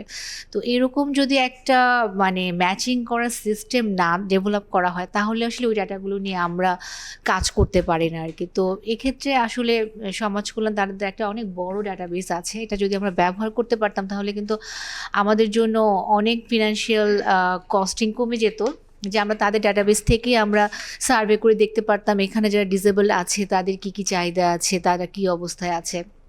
কিন্তু সেটা ব্যবহার করার জন্য আমার মনে হয় তাদের সাথে মানে আমাদের আরও কোঅর্ডিনেশন বাড়াতে হবে, কিভাবে দুটাকে ম্যাচ করা যায়। এক্ষেত্রে তাদেরকেও একটা সিস্টেমেটিক ওয়েতে যদি কালেকশনটা না হয় তাহলে আমরা আসলে ডাটাটাকে ব্যবহার করতে পারি না আর কি। তো দুইটা প্রতিষ্ঠানকে আমার মনে হয় যে একটা কমন প্ল্যাটফর্মে এসে কালেকশনের একটা ম্যাথোডোলজি ঠিক করে যদি আমরা করি তাহলে আমরা সুবিধা হবে, এবং এটা ভবিষ্যতে আমার মনে হচ্ছে হবে। আমি তো বিবিএসে গিয়ে আমাদের যারা অথরিটি আছে তাদেরকে আমি ইনফর্ম করব যেন এরকম করা যায়, কারণ কোঅর্ডিনেশনটা আসলে সরকারের মধ্যে এখন সব জায়গায় অনেক বাড়ানো হয়েছে। তো এক্ষেত্রে যদি আমরা করি সেটা ভালো হবে আর কি। তবে যেটা বলছি যে একটা মানে ম্যাথোডোলজিক্যাল একটা কমন প্ল্যাটফর্মে আসতে হবে, যেটা করে আমরাও যখন রিপোর্ট করবো এটা ইন্টারন্যাশনালি অ্যাকসেপ্টেবল হবে আর কি। ধন্যবাদ। Thank you. আমি আসলে ইনিশিয়ালি যেভাবে করে প্রোগ্রামটা ডিজাইন করা হয়েছিল সেখান থেকে একটু চেঞ্জ করতে হচ্ছে, বিকজ আসলে এখানে যারা ফ্লোর নিচ্ছেন তারা প্রত্যেকেই তার ইনডেপথ কিছু জিনিস বলছেন, আমি এটা ইন্টারাপ্ট করে শর্টেন করতে পারছি না। সো আমি একটু চলে যাই, যেহেতু আমি প্রোগ্রামটাকে আরেকটু কম্প্রেস করছি, মানে কিছু জিনিস স্কিপ করছি বিকজ অনেক কিছু রিপিটেটিভ নেচারেরও হয়ে যাচ্ছে। তো আমি একটু ব্র্যাক ব্যাংকের তারেক রেফায়েতুল্লাহ খান ওনাকে করছি, উনি আবার চলে যাবেন, যে ওনাকে প্রশ্ন করছি বাংলাদেশে প্রতিবন্ধকতা অন্তর্ভুক্তির ক্ষেত্রে অন্যতম অগ্রণী আর্থিক প্রতিষ্ঠান হিসেবে ব্র্যাক ব্যাংক এই যাত্রা কিভাবে শুরু করেছিল, অনুপ্রেরণাটা কি ছিল, এবং এই উদ্যোগগুলো বাস্তবায়নের পর থেকে প্রতিষ্ঠানের ভেতরে কি ধরনের ইম্প্যাক্ট হয়েছে? ধন্যবাদ শরীফ ভাই। আমাদের ব্যাংক যদি ইনসেপশন দেখেন তাহলে আপনারা দেখবেন যে আমাদের প্রতিষ্ঠা হয়েছে কিন্তু ইনক্লুশনের জন্য। প্রথমে স্যার আবেদ এই প্রতিষ্ঠানটাকে ইনকর্পোরেট করেছিলেনই ফিনান্সিয়াল ইনক্লুশনকে মাথায় রেখে, but that was not only stipulated to in financial inclusion but also broader aspect inclusion বলতে আমরা সব কিছু বুঝাই। যেমন আমাদের তারা প্ল্যাটফর্ম আমরা করেছি মহিলাদের জন্য, যেখানে আমরা প্রায় 15 লাখ মহিলাদের, প্রায় 15,000 মহিলাদের এন্টারপ্রেনার তৈরি করেছি। সাথে সাথে 15 লাখ ক্লায়েন্টকেও ইনক্লুড করেছি, এই মহিলা ক্লায়েন্টকে ইনক্লুড করেছি আমাদের ব্যাংকিং সিস্টেমের মধ্যে। সো সেই ইনক্লুশনের একটা পর্যায়ে আমরা দেখলাম যে বাংলাদেশের এই সেন্সাসে আসলে বের হচ্ছে না যে কত আসলে আমাদের প্রতিবন্ধী ব্যক্তি রয়েছেন বা পার্সন উইথ ডিসেবিলিটি রয়েছে। বাট আমরা ফিল করেছি যে এই সমাজে থেকেই যেহেতু আমরা কাজ করছি, এই সয়েল থেকে আমাদের উৎপত্তি, সেখানে আবার কন্ট্রিবিউট করার একটা আর্জ আমাদের আছে। তো সেখান থেকে আপনি যদি দেখেন যে বাংলাদেশ ব্যাংকের যে স্টিপুলেশন, সেখানে 1% পর্যন্ত আপনার সিএসআর অ্যাক্টিভিটি করার কথা বলা হয়েছে। বাট ব্যাংকগুলোর অবস্থা যদি এখন দেখেন যে most of the bank is actually scrolling, যেই কারণে যে প্রফিট বা আসার কথা ছিল সেটা হচ্ছে না। সো 1% দূরের কথা, এখন সাস্টেন করাটা খুব মুশকিল হয়ে যাচ্ছে। But apart from that 62 odd banks have been playing in Bangladesh, but এর মধ্যে আবার 15-20টা ব্যাংক কিন্তু অনেক ভালোও করছে। তো তাদের 1% কিন্তু একেবারে সিগনিফিকেন্ট কম না, কিন্তু এই অংশটুকু আমরা যদি প্রপারলি ইউজ করতে পারি, সেখানে আবার ভাগ আছে 30% এডুকেশন, 30% হেলথে, 20% এনভায়রনমেন্ট এভাবে স্টিপুলেট করা। বাট এটাকে যদি চ্যালেঞ্জ হিসেবে আমরা ধরি এবং এটার পিছনে যদি আমরা কাজ করি তাহলে অনেক কিছু করার আছে। যেমন আমরা করেছি কি, যেমন লাস্ট ইয়ার আমরা প্রায় 1 লাখ লোককে ইম্প্যাক্ট করতে পেরেছিলাম, সেটা আপনার সার্জারি, আই সার্জারির ভিতরে, অথবা তাদেরকে ফ্রি স্ক্রিনিং এবং গ্লাস দেওয়ার মাধ্যমেও, বা ফ্রি কিডনি ডায়ালিসিস করার মাধ্যমে। যেমন ধরুন আর্টিফিশিয়াল লিম্ব এবং ব্রেস সাপোর্ট আমরা দিয়েছি আন্ডার প্রিভিলেজ পার্সনদেরকে। এগুলো অনেক ধরনের ইনিশিয়েটিভ আছে, এগুলো বলতে গেলে অনেক সময় লাগবে, আমি এটা স্কিপ করছি। বাট আমাদের ইন্টেনশন পজিটিভ, সেটা আমি সবসময় বলে যাচ্ছি যে ইন্টেনশন থাকতে হবে এবং কাজ করার জন্য তাগিদ থাকতে হবে অর্গানাইজেশনের ভিতর থেকে, এবং অবজেক্টিভের ভিতরে এটা এমবেড থাকতে হবে, তাহলে দেখবেন অটোমেটিক কাজ হচ্ছে। এবং সেটার একটা ইম্প্যাক্ট আমাদের অর্গানাইজেশনে কিন্তু আমরা ফিল করতে পারি। আমরা কিন্তু শুধু এক্সটার্নালি না, আমাদের কলিগদের যাদের ডিসেবিলিটি, যে সমস্ত তাদের বাচ্চাদের মধ্যে ডিসেবিলিটি আছে, সেখানেও কিন্তু আমরা একটা স্কলারশিপ দেওয়ার ব্যবস্থা করেছি। এটা খুব ট্যাবু, আপনি ঠিকই বলেছেন যে আমাদের সোসাইটির প্রথমে ফ্যামিলি থেকে শুরু করতে হবে। যে যেই সমস্যাটা আমরা এখানে মানে কালেকটিভলি আমরা অ্যাকনোলেজ করছি না, আমার ফ্যামিলি থেকে অ্যাকনোলেজ যদি প্রথমে শুরু করতে পারতাম তাহলে এটা কালেকটিভলি সমাজেও কিন্তু অ্যাকসেপ্টেবল হতো। এবং আস্তে আস্তে হচ্ছে, মানুষ যত বেশি এডুকেটেড হচ্ছে তত বেশি এক্সট্রোভার্ট হচ্ছে এবং প্রকাশ করছে, এবং প্রকাশ না করলে যেটা হচ্ছে তার সমস্যাটা অ্যাকিউট হয়ে এবং এটা বড় আকার ধারণ করছে। সেমনিভাবে সমাজেও আমাদেরকে এটাকে অ্যাড্রেস করতে হবে, অ্যাড্রেস করলে তার সলিউশনটা অবশ্যই বেরোবে।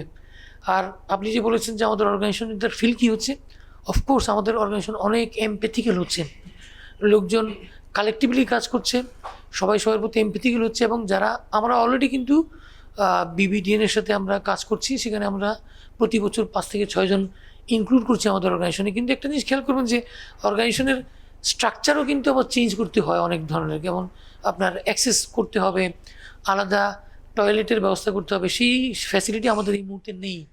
আমাদের প্ল্যান হচ্ছে আমরা যখন আমাদের নিজস্ব হেডকোয়ার্টার করবো সেটা 100% আমরা অ্যাকোমোড করবো, যেমন ডিজেবল ইন পার্সন যারা আছে তাদেরকে।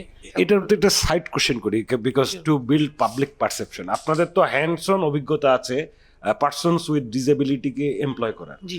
সো সেখানে একটা প্রাইভেট অর্গানাইজেশন হিসেবে আপনারা নিশ্চয়ই তাদের প্রোডাক্টিভিটি দেখেন। জি। সো সেই প্রোডাক্টিভিটির ক্ষেত্রে কি কোনো এই ধরনের পার্সনসদের নেওয়ার পরে কোনো ডিক্লাইন দেখেন যে আপনার সেটাই ভেরি সারপ্রাইজিং এবং amazing part is that they have all have been doing fantastic.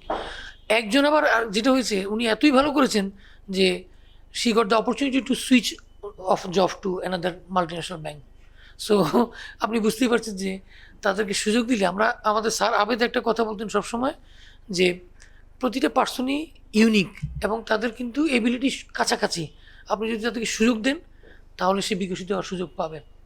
তো সেই বিলিভ নিয়ে আমরা কাজ করছি। ডেফিনেটলি আমাদের কাজকে আমরা আরও বড় জায়গায় নিতে চাই এবং এই জায়গাতে আমরা কাজ করতে চাই, অ্যাডভোকেসি করতে চাই, আমরা ফোকাল পয়েন্ট তৈরি করতে চাই এবং যে অ্যাওয়ারনেসটা বিল্ড করার দরকার সেখানে এটা অনেক বড় কাজ। আমি মনে করি এখানে আমাদের অনেক ভূমিকা আছে। ধন্যবাদ। এবার আমি আসি কাজী মুতমাইন্না তাহমিদা, বাংলাদেশ ব্যাংকের।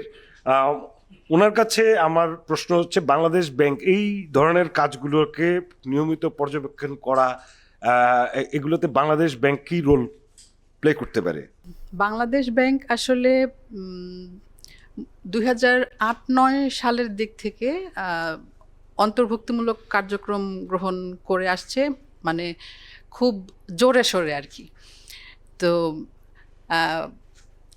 শুধু সিএসআর না, সিএসআরটা যদিও একটা অন্যতম বিষয় ছিল আমাদের আর্থিক অন্তর্ভুক্তির, আমাদের আরও কিছু পলিসি আছে। একটু ব্রিফলি বলি, আমাদের 1 নাম্বার হচ্ছে আমাদের যেই ন্যাশনাল ফিনান্সিয়াল ইনক্লুশন স্ট্র্যাটেজি আছে বাংলাদেশের, সেটাতে আমরা বলেছি যে পার্সনস উইথ ডিসএবিলিটি তাদেরকে প্রায়োরিটি দিতে, এবং সেটার ধারাবাহিকতায় আমাদের কিছু ডিপার্টমেন্টের সার্কুলার হয়েছে। যেমন আমাদের যে ফিনান্সিয়াল ইনক্লুশন ডিপার্টমেন্ট, তার একটা প্রোডাক্ট আছে, সেটা হচ্ছে নো ফ্রিল অ্যাকাউন্ট খুলতে হবে ব্যাঙ্কগুলিকে, যেটার চার্জ খুবই কম থাকবে এবং 10 টাকা বা 50 টাকা বা 100 টাকায় সেই অ্যাকাউন্টগুলি খুলতে পারবে। তো সেই যেই সার্কুলার আছে সেইটার এগেনস্টে আমরা আরেকটা রিফাইন্যান্স সার্কুলার করেছি, যেখানে আমাদের অ্যামাউন্টটা হচ্ছে 7.5 বিলিয়ন বাংলাদেশি টাকা। তো এই যে 2টা সার্কুলার, এখানে আমরা স্পেসিফিক্যালি বলে দিয়েছি যারা বিশেষ চাহিদা সম্পন্ন তাদেরকে যেন লোনটা দেওয়া হয় বা রিফাইন্যান্স দেওয়া হয় বা অগ্রাধিকার দেওয়া হয় এবং কনসেশনাল রেটে। এবং আমাদের যে SME and special programs department আছে, সেখানের যে মাস্টার সার্কুলার আছে 2025 সালের, সেখানেও এই একইভাবে যারা বিশেষ চাহিদা সম্পন্ন বা প্রতিবন্ধী তাদেরকে লোন দেওয়ার বিষয়ে অগ্রাধিকার দিতে বলা হয়েছে। এবং সে 2009 সালে আমাদের যেই banking regulation and policy department আছে, তারা কিন্তু ব্যাংকগুলিকে একটা নির্দেশনা দিয়েছিল যে তারা যেন তাদের যেই ব্রাঞ্চ আছে সেখানে যারা প্রতিবন্ধী তারা অ্যাক্সেস করতে পারে সেই ধরনের ফ্যাসিলিটি যেন তারা রাখে। তো মূলত আমাদের পলিসি রিলেটেড এই কার্যক্রমগুলি হচ্ছে। এখন আসি আমার যেই ডিপার্টমেন্ট, সেই ডিপার্টমেন্টের কাজে। তো আমরা ইনফরমেশন কিছু কালেক্ট করি, সেটা হচ্ছে আমরা যখন নোফ্রিল অ্যাকাউন্টগুলি ব্যাঙ্কগুলি যে কার্যক্রম সেটা যখন আমরা মনিটর করি, তখন আমরা কোয়ার্টারলি একটা রিপোর্ট আনি। সেখানে আমরা কতগুলি নোফ্রিলের যে ক্যাটাগরিগুলি আছে অ্যাকাউন্ট হোল্ডারদের, সেই ক্যাটাগরি ওয়াইজ ইনফরমেশনটা আনি। ইনফরমেশনের মধ্যে এটা একটা ক্যাটাগরি, পার্সনস উইথ ডিসএবিলিটি। সেখানে আমরা দেখতে পাই যে আমাদের 2025 ডিসেম্বরের যে ডেটা আছে সেখানে দেখা যাচ্ছে যে 8,20,000 অ্যাকাউন্ট আছে পার্সনস উইথ ডিসএবিলিটি যাদের, কিন্তু সেখানে ডিপোজিটের পরিমাণ খুব কম এবং লোনের পরিমাণও খুব কম। মূলত এই অ্যাকাউন্টগুলি ইউজ হয় আমাদের যেই গভর্নমেন্টের যে সোশ্যাল সেফটি নেটের যেই বেনিফিটটা আছে সেটা ডিসবার্স করার জন্য। তো আমাদের আরেকটা ড্রব্যাক আছে যেটা আমি প্রথমেই বলে নিচ্ছি, আমরা আমাদের ফিনান্সিয়াল ইনক্লুশন ডিপার্টমেন্ট থেকে এই তথ্যটা আনি, কিন্তু এসএমই অ্যান্ড স্পেশাল প্রোগ্রামস যেই ডিপার্টমেন্টটা আছে তারা কিন্তু সার্কুলারে যদিও বলেছে যে অগ্রাধিকার দিতে হবে, কিন্তু তাদের যে ডাটা কালেকশন ফরম্যাট সেখানে কিন্তু এই ইনফরমেশনটা ওরা ইনক্লুড করেনি। তো এইটা ইনক্লুড করলে আমার মনে হয় যে অনেকটা তথ্যই আমরা পাবো। সেখানে মূলত বিভিন্ন ক্লাস্টার ওয়াইজ এবং উইমেন অন্টারপ্রেনারদের অগ্রাধিকার দিয়ে বেশ কিছু তথ্যই আনা হয়। তো আমাদের যেই ইটা হয়, আমরা যেই ট্র্যাকটা যেটা করতে পারছি, এখানে আমরা দেখতে পাচ্ছি যে এই অ্যাকাউন্টগুলি আসলে অ্যাক্টিভ অ্যাকাউন্ট আমরা বলতে পারছি না যে 8,20,000 অ্যাকাউন্ট আছে। এখানে কেন বলতে পারছি না? কারণ বেশিরভাগ ক্ষেত্রে দেখা যাচ্ছে যে তারা শুধুমাত্র ওই বেনিফিটটা নেওয়ার জন্য বছরে 1 বা 2 বার ওইটা ট্রানজ্যাকশন হয় আর কি, টোটালি ওইরকম ট্রানজ্যাকশন হয় না। তো এই জিনিসটাকে যেন আমরা ওভারকাম করতে পারি, সেজন্য আমরা তো রেগুলেটর হিসেবে তাদেরকে সরাসরি তাদের কাছে যেতে পারছি না। সেখানে কমার্শিয়াল ব্যাঙ্কগুলিকে এগিয়ে আসতে হবে এবং আরও যারা অংশীজন আছেন, ওপিডি আছেন, যারা আমাদের গভর্নমেন্টের যেসব অর্গানাইজেশন আছে, তারা সবাই মিলে যদি আমরা একসাথে কাজ করি কোঅর্ডিনেটলি, যেটা অনেকের কথাতেই এখানে এসছে, সেই ক্ষেত্রে আমরা পারবো যে শুধুমাত্র বেনিফিশিয়ারি হিসেবে না, তারা যেন অন্টারপ্রেনার হিসেবে এবং এমপ্লয়মেন্ট জেনারেটর হিসেবে তারা যেন সমাজে অ্যাক্টিভলি কাজ করতে পারেন।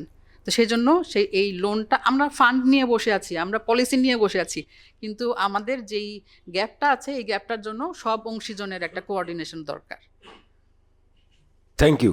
আমি এবার শাহ মোহাম্মদ মাহবুব, সমাজসেবা অধিদপ্তরের উনি ডিরেক্টর জেনারেল, তো ওনার কাছে আমার প্রশ্ন যে এই যে আপনাদের সমাজসেবা অধিদপ্তর, তারা কি ধরনের এই ধরনের আমরা যে ডিসকাস করলাম যে এই ধরনের বিষয়ের ডেটা নেই এবং এই বিষয়ে ডেটাটা সংগ্রহ বাড়ানোর জন্য কি ধরনের একটা অ্যাকাউন্টেবল স্ট্রাকচার আপনারা দেখতে এক্সপেক্ট করেন? ডিএসএসে আমার আসলে খুব বেশি কিছু বলার নেই। বক্তারা অনেকে বলেছেন যে আমাদের একটা ডাটা বেজ আছে যেখানে আমরা প্রতিবন্ধীদের ডেটা কালেক্ট করি এবং সেখানে ফিগারটাও আপনারা বলেছেন আপডেটেড ফিগার কত। এখন এখানে একটা ইস্যু আছে। একটা হচ্ছে যে ডাটাটা কালেক্ট কিভাবে হবে। এখন আমার লোক যে ডাটা কালেক্ট করবে নাকি যিনি প্রতিবন্ধী বা যিনি এটার ইনকামবেন্ট তিনি ডাটাটা পুট আপ করবেন ওয়েবসাইটে। এখন দুই দিকে আপনার মেরিট ডিমেরিটস আছে। আমরা যে সমস্ত ভাতা দিই, আমরা প্রায় 1.5 কোটি লোকজনকে বিভিন্ন রকম ভাতা দিই, ফলে এইটা আপনারা আর গভর্নমেন্টের সব জায়গাতেই আপনারা জানেন যে লোকের একটা লিমিটেশনস আছে। ফলে আমাদের পক্ষে আসলে প্রতিটা ক্ষেত্রে প্রতিটা জায়গায় যে লোকজনের ডাটাটা কালেক্ট করাটা একটু ডিফিকাল্ট। সেই জন্য আমরা যেটা করেছি সব কিছুর জন্য আমরা একটা ডাটাবেস তৈরি করে ডাটাবেস ওপেন করে দিয়েছি। যিনি যেটার জন্য যোগ্য মনে করেন তিনি সেটার জন্য অ্যাপ্লাই করছেন। এবং যখন আমরা এই সিস্টেমগুলো করেছি সেটা আমরা চেষ্টা করেছি যাতে এইটা ফুল প্রুফ বলবো না, কিন্তু মোটামুটি একটা স্ট্যান্ডার্ড মেনটেন করে একটা অপারেটেবিলিটি যেন এটাতে থাকে। আমি উদাহরণ হিসেবে বলছি, যেমন আমরা ভাতা যেগুলো দেই, বয়স্ক ভাতা বলেন, বিধবা ভাতা বলেন, বা রিসেন্ট ফ্যামিলি কার্ডটা এখন আমরা ম্যানুয়ালি করছি পাইলটিংয়ে, কিন্তু অন্যান্য ভাতা যেগুলো এস্টাবলিশ, এখানে বেনিফিশিয়ারি যারা আছেন তারা ডাটা নিজেরা ইনপুট করেন। আমরা একটা টাইম খুলে দিই, তখন তারা ইনপুট করেন, তারা সমস্ত কিছু ডিটেল করেন। এনআইডির সাথে আমাদের এপিআই করা আছে, যখন এনআইডি নাম্বারটা দেন তখন এনআইডি থেকে এনশিওর করে যে উনি এই ব্যক্তি, তারপর উনি তথ্যগুলো দেন। এখন অন্য ভাতাগুলোর ক্ষেত্রে যেটা হয় যে আমাকে দারিদ্র পরিমাপ করতে হয়, যে দারিদ্রটা কত তার ভিত্তিতে উনি ভাতাটা পাবেন কিনা। সেই জন্য আমরা অনেক ডেটা তার কাছে চাই, প্রায় 40 বা 42টা ক্রাইটেরিয়া। আপনার বিল্ডিং আছে কিনা, এটা ভাড়া বাসা কিনা, আপনার নিজের বাসা কিনা, সম্পত্তি কতখানি আছে, টিভি আছে কিনা, সাইকেল আছে কিনা, মানে যেগুলো করা দরকার সবার সাথে কথা বলে একটা ইন্ডিকেটর, সেট অফ ইন্ডিকেটর ঠিক করা হয়েছে। এখানে বিদেশি দাতা সংস্থারাও ছিলেন যারা তাদের এক্সপার্টিস দিয়ে এটা হেল্প করেছেন, এবং সেটার পর আমরা এখান থেকে প্রক্সি মিন টেস্ট একটা স্কোর বের করার চেষ্টা করি। এটা পুরোপুরি মেশিনই করে, অটোমেটেড রিজনিং। কিন্তু এইখানে সমস্যা হচ্ছে আমরা কিন্তু স্কোরটা যখন করছি ডিপেন্ড করছে কিন্তু তার ডেটার উপর। এখন ওনার জমি থাকার পরে উনি যদি বলেন যে আমার জমি নাই, বা উনি ভাড়া নিজের বাসায় থাকার পরেও যদি বলেন না এটা আমার ভাড়া বাসা, তাহলে কিন্তু আমার ক্যালকুলেশনটা ডিফিকাল্ট হয়ে যায়। তো একই রকম হচ্ছে প্রতিবন্ধিতার ক্ষেত্রেও যেহেতু ডাটা কালেক্ট করতে হবে, আমরা এটার জন্য একটা ডাটা সিস্টেম করে দিয়েছি যে এখানে তারা এখানে ডাটা ইনপুট করতে পারবেন। আপনারা যারা ভিজিট করেছেন জানেন যে এখানে 4টা পার্ট আছে এবং এখানে প্রতিটা সিস্টেমে আমরা ডিটেল তথ্য নেওয়ার চেষ্টা করি। কিন্তু ওই যে তার ডেটা কি দিলেন, তার প্রতিবন্ধিতার মাত্রা কি, সেইটা মেজারমেন্টটা আমরা ঠিক শুধু মেশিন অপারেটেড না করে রেখে একটা উপজেলা কমিটি করে দিয়েছি। এই কমিটিতে ইওনো থাকেন বা আমার সমাজকর্মীরা থাকে এবং একজন ডক্টর থাকেন, এবং তারা ওইখানে তার অ্যাপ্লিকেশন, তার অ্যাপিয়ারেন্স এসব দেখে তারা মেজার করার চেষ্টা করেন তার প্রতিবন্ধিতা আছে কিনা। তারপর যদি সেই অ্যাপ্লিকেশনটা অ্যাকসেপ্টেড হয় তখন তাকে আমরা প্রতিবন্ধী ডাটাবেজে ইনক্লুডেড করি। তো এখন প্রতিবন্ধী কত সেটার পার্সেন্টেজ নিয়ে তো আজকে একটা বড় ডিবেট হয়েছে যে 1.4% থেকে শুরু করে 7.91%, তাই না? তো এখন আপনার যদি 1.4% ধরি তাহলে আমার হওয়ার কথা 23,80,000। যদি 17 কোটি মানুষ ধরি, সেটা আবার বিবিএসের উপর ডিপেন্ড করবে আসলে আমার জনসংখ্যা কত। তো আনুমানিক 17 কোটি ধরলে সেটা 23,80,000, আর 7.14 ধরি তাহলে হচ্ছে আপনার 1,21,38,000 সামথিং। তো সেটা যেটা বিবিএস শেষ যেটা করেছে 2.8% বলেছেন। 2.8% করলে 47,60,000 হয়। এখন আমার ডাটা আছে 39 লাখ বা 40 লাখ ধরেন। এখন এইখানে বিষয়টা হচ্ছে এইখানে হয়তো যারা এইখানে 100% কভারেজ হয়েছে বলে এটা নিশ্চিত হওয়া যাবে না, কারণ অনেকেই আছে যে যারা এর মধ্যে এখন ইনক্লুডেড হননি। যারা শুধুমাত্র জানেন যে এ ধরনের একটা ডাটাবেজ আছে, এখানে অ্যাপ্লাই করলে সুবর্ণ কার্ড পেতে পারেন এবং এখান থেকে উনি কোনো ভাতা বা এই ধরনের কোনো সুবিধা পেতে পারেন, তারা অ্যাপ্লাই করছেন। অনেকেই আছেন যে অ্যাপ্লাই করেননি। যেমন গত পরশুদিন আমি ময়মনসিংহে গেলাম, একটা বাচ্চা সেরেব্রাল পালসির জন্য ফিজিওথেরাপি নিচ্ছিল, আরেকটা বাচ্চা অটিজম। তাদের বাবা মাকে আমি জিজ্ঞেস করলাম যে আপনার সুবর্ণ কার্ড আছে কিনা, তো তারা জানে না এখনো যে এই ধরনের একটা সিস্টেম আছে। ফলে এইটা আসলে আমাদের জানানো উচিত। তবে আমার মনে হয় যে আমাদের সবার অ্যাপ্রিসিয়েট করা উচিত যদি অনেকেই কাজ করেন এটা নিয়ে এবং এই ডাটাবেজ নিয়ে, তথ্য নিয়ে একটা আমাদের নিড আছে, রিকোয়ারমেন্ট আছে, কিন্তু স্টিল আমাদের একটা ডাটা সেট আছে যেখানে আপনি অ্যাটলিস্ট এই আমাদের লেটেস্ট এস্টিমেট বিবিএস যেটা করেছে তার অ্যারাউন্ড 80% লোক এখানে রেজিস্টার। ফলে আমরা যদি সচেতনতা একটু বাড়াতে পারি সেক্ষেত্রে এইটা হয়তো আরেকটু মূল যেটা প্রতিবন্ধী তার কাছাকাছি যাবে। আবার প্রতি বছর যেগুলো আপনার লাইভ বার্থ হচ্ছে তার মধ্যেও তো আবার অনেক প্রতিবন্ধী আছে, ফলে এটাও তো প্রতি বছর আপডেটেড হতে থাকবে। ফলে আমরা যেখানে আছি আমরা সবাইকে বলতে পারি যে যেহেতু একটা গভর্নমেন্ট ডাটা সেট আছে এবং যেহেতু একজন ডক্টর এটা সার্টিফাই করছেন, ওনার লেভেলটা কতখানি বিশ্বাসযোগ্যতার একটা মাত্রা আছে, এখানে যেন তারা করতে পারেন। এখন প্রসেসটা কি হবে সেটা নিয়ে আসলে আমি খুব একটা শিওর না। এটা আপনারা যারা এটা নিয়ে কাজ করেন সেটা আমি বলতে পারবেন। আমি একটু আপনার ওয়াশিংটন গ্রুপ সেট নিয়ে একটু দেখার চেষ্টা করছিলাম। তো তারা মূলত তো 6টা কোর ডিমেইনসে প্রশ্ন করে, ওদের রেজলিউশন সে ভালো বলতে পারবেন। Seeing, hearing, mobility, cognition, self care, communication. এবং 4টা মাত্রায় তারা দেখেন no difficulty, some difficulty, a lot of difficulty and can not do at all. তো তার মধ্যে যারা এ লট অফ ডিফিকাল্টি এবং can not do at all এইটা যারা বলে তাদেরকে প্রতিবন্ধিতা আপনি নেন। তো সেক্ষেত্রে আমি যদি আমাকে দেখি, যেমন cognition, do you have difficulty remembering or concentrating, এই রিমেম্বারিংয়ে যদি বলেন আমি আসলে সাম ডিফিকাল্টি না, আমার আসলে লট অফ ডিফিকাল্টি। ঠিক আছে, এখন আমি যদি বলি তাহলে সেক্ষেত্রে আমি যদি সেই ওয়াশিংটন গ্রুপ কোশ্চেনারে যান তাহলে আমি কিন্তু আসলে পড়ি এটার মধ্যে, এটা কিন্তু আসলে ফান না, কারণ আমার এখন লিখে না রাখলে আমি কিছুই মনে করতে পারি না। এমন দেখা যাচ্ছে খুবই গুরুত্বপূর্ণ কিছু কালকে এক পার্টি এসে বলে গেছে, আজকে আরেক পার্টি বলে আমি লিঙ্ক করতে পারি না যার আগে নিয়ে এসেছিলেন। তো এখন এইটা ইন্টারন্যাশনাল স্ট্যান্ডার্ড কি আর আমার দেশের সিচুয়েশনটা কি, দুইটার মধ্যে এটা লোকালাইজেশনের একটা ইম্পর্টেন্স সবসময়ই আছে। ফলে এইটা আমাদের একটু মাথায় রেখেই বোধহয় কাজ করা ভালো। তবে যেটা আবার সুইট ভাইয়ের যিনি বলেছেন যে মানে আসলে প্রবলেমটা কি সেটা আইডেন্টিফাই করতে কিন্তু আবার ডক্টরেরও সমস্যা হচ্ছে। ফলে এখন ডক্টররা যখন সমস্যা বা চ্যালেঞ্জ ফেস করেন তখন ডক্টরদের কাছে কোনো প্যারামিটার বা ক্রাইটেরিয়া আছে কিনা, আমার মনে হয় ওই জায়গাটা আমরা একটু কাজ করতে পারি। একজন ডক্টর যখন সার্টিফাই করবেন উনি প্রতিবন্ধী, তো ওনার কাছে আমার খুব স্পেসিফিক একটা প্যারামিটার বা ক্রাইটেরিয়া দিয়ে দেওয়া উচিত যাতে ওই ডায়াগনোসিসটা ঠিক মতো হয়। ওই ডায়াগনোসিসটা যদি ঠিক মতো হয় এবং প্লাস আমাদের প্রচারটা যদি বেশি হয়, সবাই যেখানে রেজিস্ট্রেশন করেন, তাহলে ডাটাবেসটা আপনার ফুলফিল করতে খুব বেশি চ্যালেঞ্জ হয়তো লাগবে না। এটা হচ্ছে একটা পার্ট। সেকেন্ড যেটা ইম্পর্টেন্ট সেটা হচ্ছে আসলে এমপ্লয়েবিলিটি, কতজনের মধ্যে এমপ্লয়ি আছেন বা কতজন কাজ পাচ্ছেন, এটা খুবই ইম্পর্টেন্ট। কারণ আমাদের টঙ্গীতে একটা আছে ERCPA, যেখানে আমরা ওই কৃত্রিম অঙ্গ বানাই বা লোকজনকে এইভাবে হেল্প করার চেষ্টা করি। তো সেখানে গত সপ্তাহে একটা প্রোগ্রামে একজন ছেলে এসে বলছিল যে আমি তো সুস্থ ছিলাম, কোনো কারণে আমার একটা পা কাটা গেছে, আমি এখন কারোর সামনে যে দাঁড়াই তো লোকজন আমাকে প্রথমেই ভিক্ষুক মনে করে, এই নাও এখন সাহায্য দিতে পারবো না।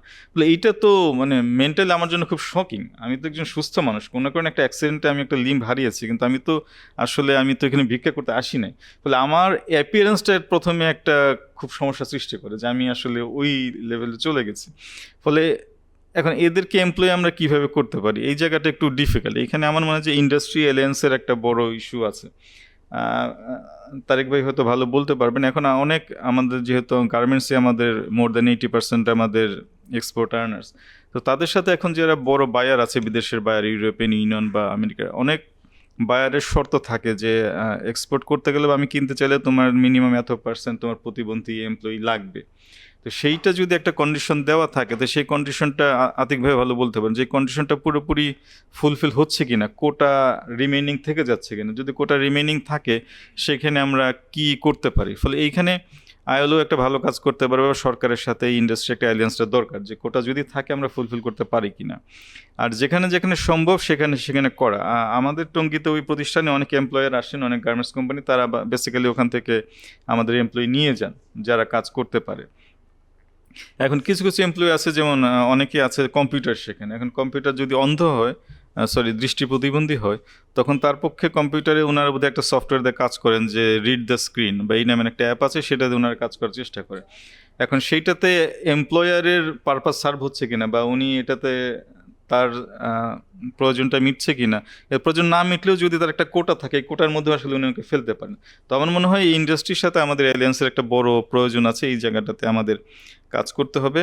আমি যেটা একটু আগে বলার চেষ্টা করেছি যে ডাটার ইন্টিগ্রিটিটা খুব ইম্পর্ট্যান্ট। মানে যারা ডাটা ইনপুট দিচ্ছেন বা যারা বলছেন, তারা তথ্য দিচ্ছেন, তারা আসলে অনেস্টলি বা ইন্টিগ্রিটি মেনটেন করে দিচ্ছেন কিনা, এইটা মেনটেন করা খুব ডিফিকাল্ট, কিন্তু আমাদের করা উচিত। জেমসের কথা যেটা বলেছেন সেটা খুবই ভালো, আমি খোঁজ নেব আসলে আছে কিনা, যদি না থাকে এটা অবশ্যই করা উচিত।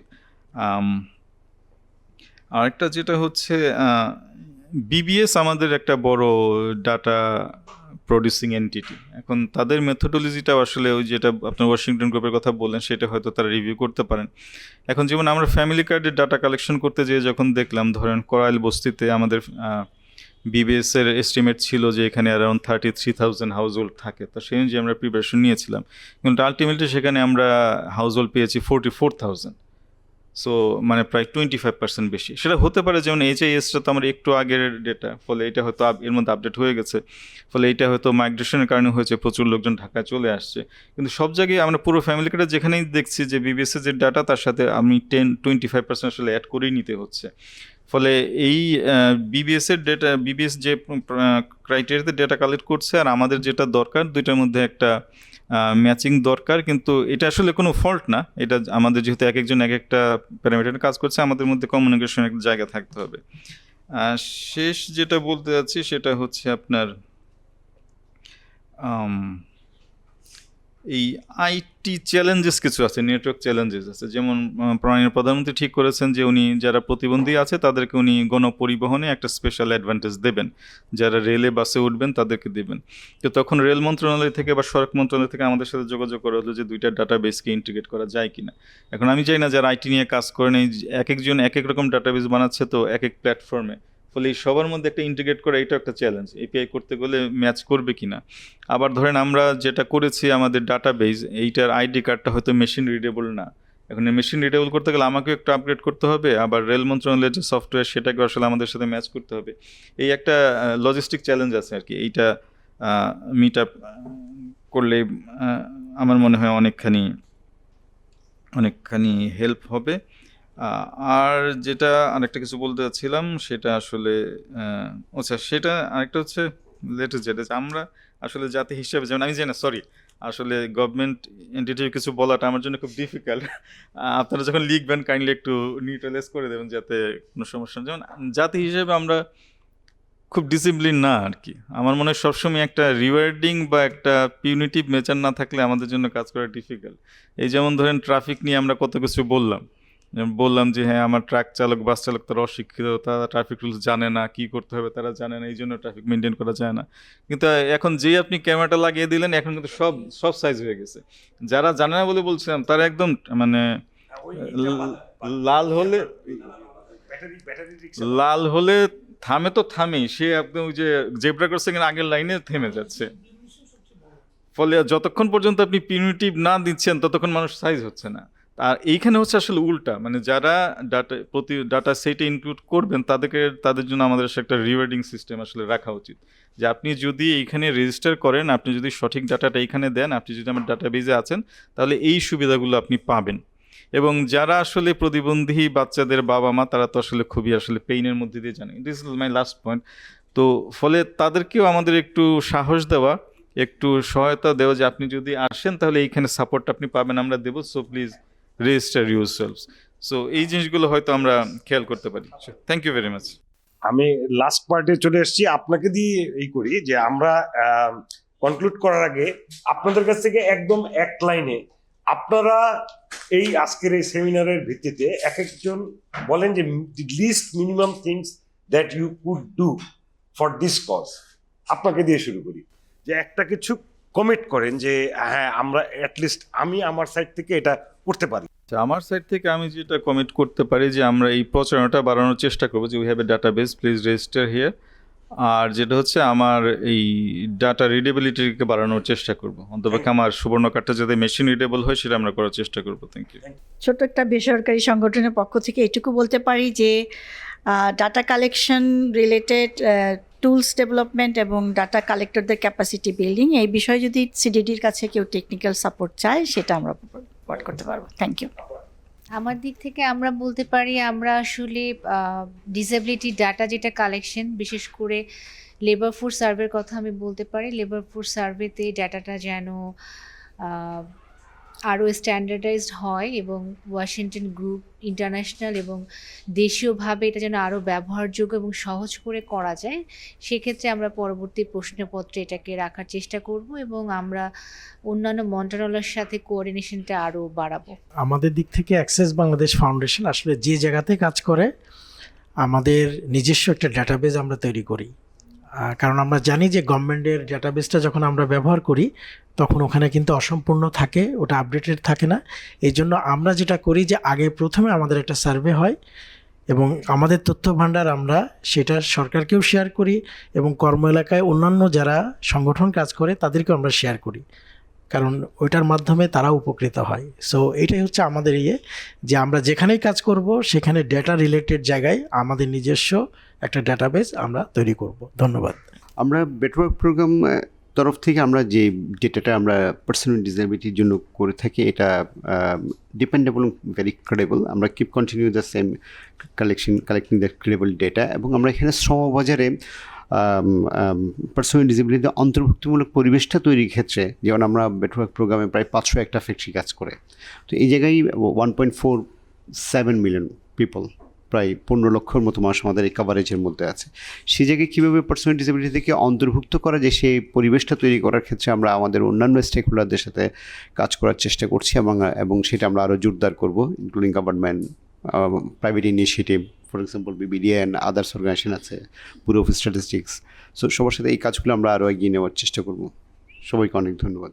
আমি আসলে যেহেতু সংগঠন না, ব্যক্তি হিসেবে আমি একজন আইনজীবী হিসেবে এবং আমার একজন অ্যাক্টিভিস্ট হিসেবে যেটা আমি অলওয়েজ করি, এটা কন্টিনিউ করব বলে প্রমিস করি, সেটা হচ্ছে লিগ্যাল ইনফরমেশন ডিসেমিনেট করার মাধ্যমে মানুষের মধ্যে, বিশেষ করে যারা ডিউটি বিয়ারার, তাদেরকে একটা প্রেশারের মধ্যে রাখা। এবং আমি আরটিআই, রাইট টু ইনফরমেশন অ্যাক্টে ইনফরমেশন কালেক্ট করা এবং কালেক্ট করে লিগ্যাল অ্যাকশনে যাওয়া, এটা আমার এক ধরনের নেশা এবং হবি, আর আমি কন্টিনিউ করব যাতে অ্যাকাউন্টেবিলিটি গুড গভর্নেন্সে কন্ট্রিবিউট করতে পারি। Thank you. যেহেতু আমরা সুইট বাংলাদেশ সারা বাংলাদেশে রুট লেভেলে কাজ করে, রুট লেভেলে যে আমরা যে ডাটা অন্তর্ভুক্ত হয় আরও বেশি, সেই ব্যাপারে আমরা আরও সচেষ্ট হবো, আমরা সহযোগিতা করব এবং ওদেরকে অন্তর্ভুক্ত করে ইনক্লুসিভ সোসাইটি করার জন্য আমরা চেষ্টা করে যাব। বাংলাদেশ ব্যাংকের পক্ষ থেকে এখন পর্যন্ত যেসব পলিসির আন্ডারে আমরা ইনফরমেশন কালেক্ট করি না বা ডেটা আমরা আনতে এখনও পারছি না, আমি আশা করছি যে আমরা সেগুলি সেই সব যে ডিফিকাল্টিগুলি আছে সেগুলি ওভারকাম করে আমরা ডাটা আনবো এবং পরবর্তীতে আমরা যেসব পলিসি বা স্ট্র্যাটেজি করব সেগুলো যেন এভিডেন্স বেসড হয়, সেই ক্ষেত্রে আমরা সচেষ্ট থাকব। আমরা যেভাবে কাজ করে যাচ্ছি সেভাবে কন্টিনিউ করব এবং সেটাকে আরও লার্জার ইম্প্যাক্ট যেন ক্রিয়েট করতে পারি সেটা করব। আর আমাদেরকে সবসময় আপনারা এই সমস্ত কাজের পাশে পাবেন। Thank you. Thank you. আর আমার সাইড থেকে as a media personal journalist আমরা গুড এক্সাম্পলগুলো দিয়ে সবাইকে অনুপ্রাণিত করব যেন মানুষ ইনভেস্ট করে in building better future for the disabled people. So আমি লাস্টে কনক্লুডিং রিমার্কের জন্য অনুরোধ করছি আজিজা আহমেদ, সে হচ্ছে BBDN এর পরিচালক। Please conclude. ধন্যবাদ শের ভাই। আমি আসলে আজকের এই রাউন্ড টেবিলটা আয়োজন করার ক্ষেত্রে TBS এর পক্ষ থেকে TBS এর যে সহযোগিতা পেয়েছি আমি আপনাদেরকে ধন্যবাদ জানাতে চাই, কারণ এরকম একটা ইম্পর্ট্যান্ট ম্যাটারে একটা পত্রিকার সাথে কাজ করা এবং যোগ্য ব্যক্তিদেরকে আসলে একটা টেবিলে আনা, এই যে পুরো একটা যজ্ঞ, এই যজ্ঞতে আপনাদেরকে পাশে পেয়েছি, অনেক ধন্যবাদ। আমি ধন্যবাদ জানাতে চাই আজকে যারা আপনারা উপস্থিত আছেন, প্রত্যেকে আপনাদের বিভিন্ন জায়গা থেকে এসছেন এবং প্রত্যেকে আপনাদের জায়গা থেকে মানে অনেক সঠিক তথ্য এবং অনেক মানে বর্তমান পরিস্থিতির এমন সুন্দর বর্ণনা আমরা পেয়েছি যে আমরা যেটা চাচ্ছিলাম, আমাদের যে উদ্দেশ্য ছিল যে প্রেজেন্ট কনটেক্সটটা এবং সেইটাকে তুলে ধরা মানুষের কাছে পত্রিকার মাধ্যমে, সেটা আমরা পেরেছি। BBDN এর পক্ষ থেকে আসলে ব্র্যাক ব্যাংককে নতুন করে ধন্যবাদ দেওয়ার কিছু নাই, কারণ আমরা সবসময় যেটা হয় যে NGO সেক্টরে আমরা কাজ করি ডেভেলপমেন্ট অর্গানাইজেশনের সাথে এবং এই সমস্ত যে অ্যাক্টিভিটিগুলো আছে আমরা ডেভেলপমেন্ট অর্গানাইজেশনের সাথেই করি, কিন্তু বর্তমান পরিস্থিতিতে প্রেক্ষাপটে বিশ্বের বর্তমান পরিবর্তনের পরে আসলে প্রাইভেট সেক্টরকে এগিয়ে আসতে হবে। প্রাইভেট সেক্টর একাধারে তারা যেমন পার্সন উইথ ডিসেবিলিটিদেরকে তাদের প্রতিষ্ঠানে অন্তর্ভুক্তি করতে পারে, কর্মসংস্থান সৃষ্টি করে, আবার যাদের ক্ষমতা আছে, ইচ্ছে আছে, তারা আবার তাদের জন্য বিভিন্ন ধরনের আয়োজন করতে পারে। যেমন ব্র্যাক ব্যাংকের সাথে আমরা কিন্তু স্কিলস বিল্ডিং ইনিশিয়েটিভ করছি, এমপ্লয়মেন্ট করছি অন্য জায়গায়, ব্র্যাক ব্যাংকের সাথে আমরা জব ফেয়ার করছি ফর পার্সন উইথ ডিসেবিলিটি, এবং ব্র্যাক ব্যাংকে দেখে কিন্তু আমরা দেখছি আরও অন্যান্য ব্যাংক আমাদের সাথে যোগাযোগ করছে, তারা কথা বলছে, আগ্রহী হচ্ছে। So as a pioneer in this field আমি ব্র্যাক ব্যাংকে ধন্যবাদ জানাই। আপনাদের যে মানে উদ্যোগ এবং আপনাদের উৎসাহ, যেটা আসলে অনেকে বলে যে ব্র্যাক ব্যাংকের পক্ষেই সম্ভব because of the inheritance, the name BRAC, the inheritance you have towards social inclusion and development, এইটা অন্য অনেকের পক্ষে পসিবল না। তো সেই জন্য সেই জায়গা থেকে আপনাদেরকে আমরা লাইন শুধু অ্যাড করবো, সেটা হচ্ছে এখান থেকে অন্যান্য কমার্শিয়াল ব্যাঙ্কগুলো শিখতে পারে যে আমরা apart doing all this things we are the most profitable bank in Bangladesh. Exactly, জি তারেক ভাই, থ্যাংক ইউ সো মাচ। তো আমরা মনে করি যে আমরা আপনাদের সাথে আপনাদের সহযোগিতায় ডিসেবিলিটি ইনক্লুশনের ক্ষেত্রে বাংলাদেশে একটা আসলেই পরিবর্তন কতটুকু আনতে পারবো জানি না, অন্তত পক্ষে একটা মাইন্ডসেট পরিবর্তন করতে পারবো, প্রাইভেট সেক্টরের কাছে আরও পৌঁছতে পারবো এবং মিডিয়ার থ্রুতে বাংলাদেশের সার্বিক মানুষের কাছে পৌঁছাতে পারবো। এবং BBDN এর পক্ষ থেকে এইটাই আমাদের কমিটমেন্ট যে আমরা পার্সন উইথ ডিসেবিলিটির স্কিলস এবং এমপ্লয়মেন্টের জন্য অ্যাডভোকেসি, অ্যাওয়ারনেস, পার্টনারশিপ রিলেটেড যেখানে যে ব্রিজিং করা দরকার, যাদের সাথে কাজ করা দরকার, আমরা আমাদের মানে কাজ অব্যাহত রাখবো। সবাইকে ধন্যবাদ, আপনাদের সকলের স্বতঃস্ফূর্ত অংশগ্রহণ এবং শাহরিয়ার খান আপনার মডারেশন, আপনাকে ধন্যবাদ জানাই। আমার একটা রিকোয়েস্ট ছিল, সরি একদম লাস্ট মোমেন্টে, যদিও প্রোগ্রাম শেষ, আমার জাস্ট একটা রিকোয়েস্ট ছিল বিবিডিএন এর পক্ষ থেকে যে আপনারা অনেকগুলো কমিটমেন্ট করেছেন, আজকের পর থেকে আমরা এই প্রোগ্রামের শেষে শুধু একটা কমিটমেন্ট আপনাদের কাছ থেকে চাই। এখন থেকে আমরা শুধুমাত্র প্রতিবন্ধী শব্দটা বলবো না, প্রতিবন্ধী ব্যক্তি, একটা ব্যক্তি শব্দটা যোগ করব। আমি সবার কাছে এটা আমার রিকোয়েস্ট, এবং আমি আশা করছি যে আজকের পর থেকে আমরা প্রতিবন্ধী শুধু না বলে প্রতিবন্ধী ব্যক্তি শব্দটা আমরা ব্যবহার করব। ধন্যবাদ।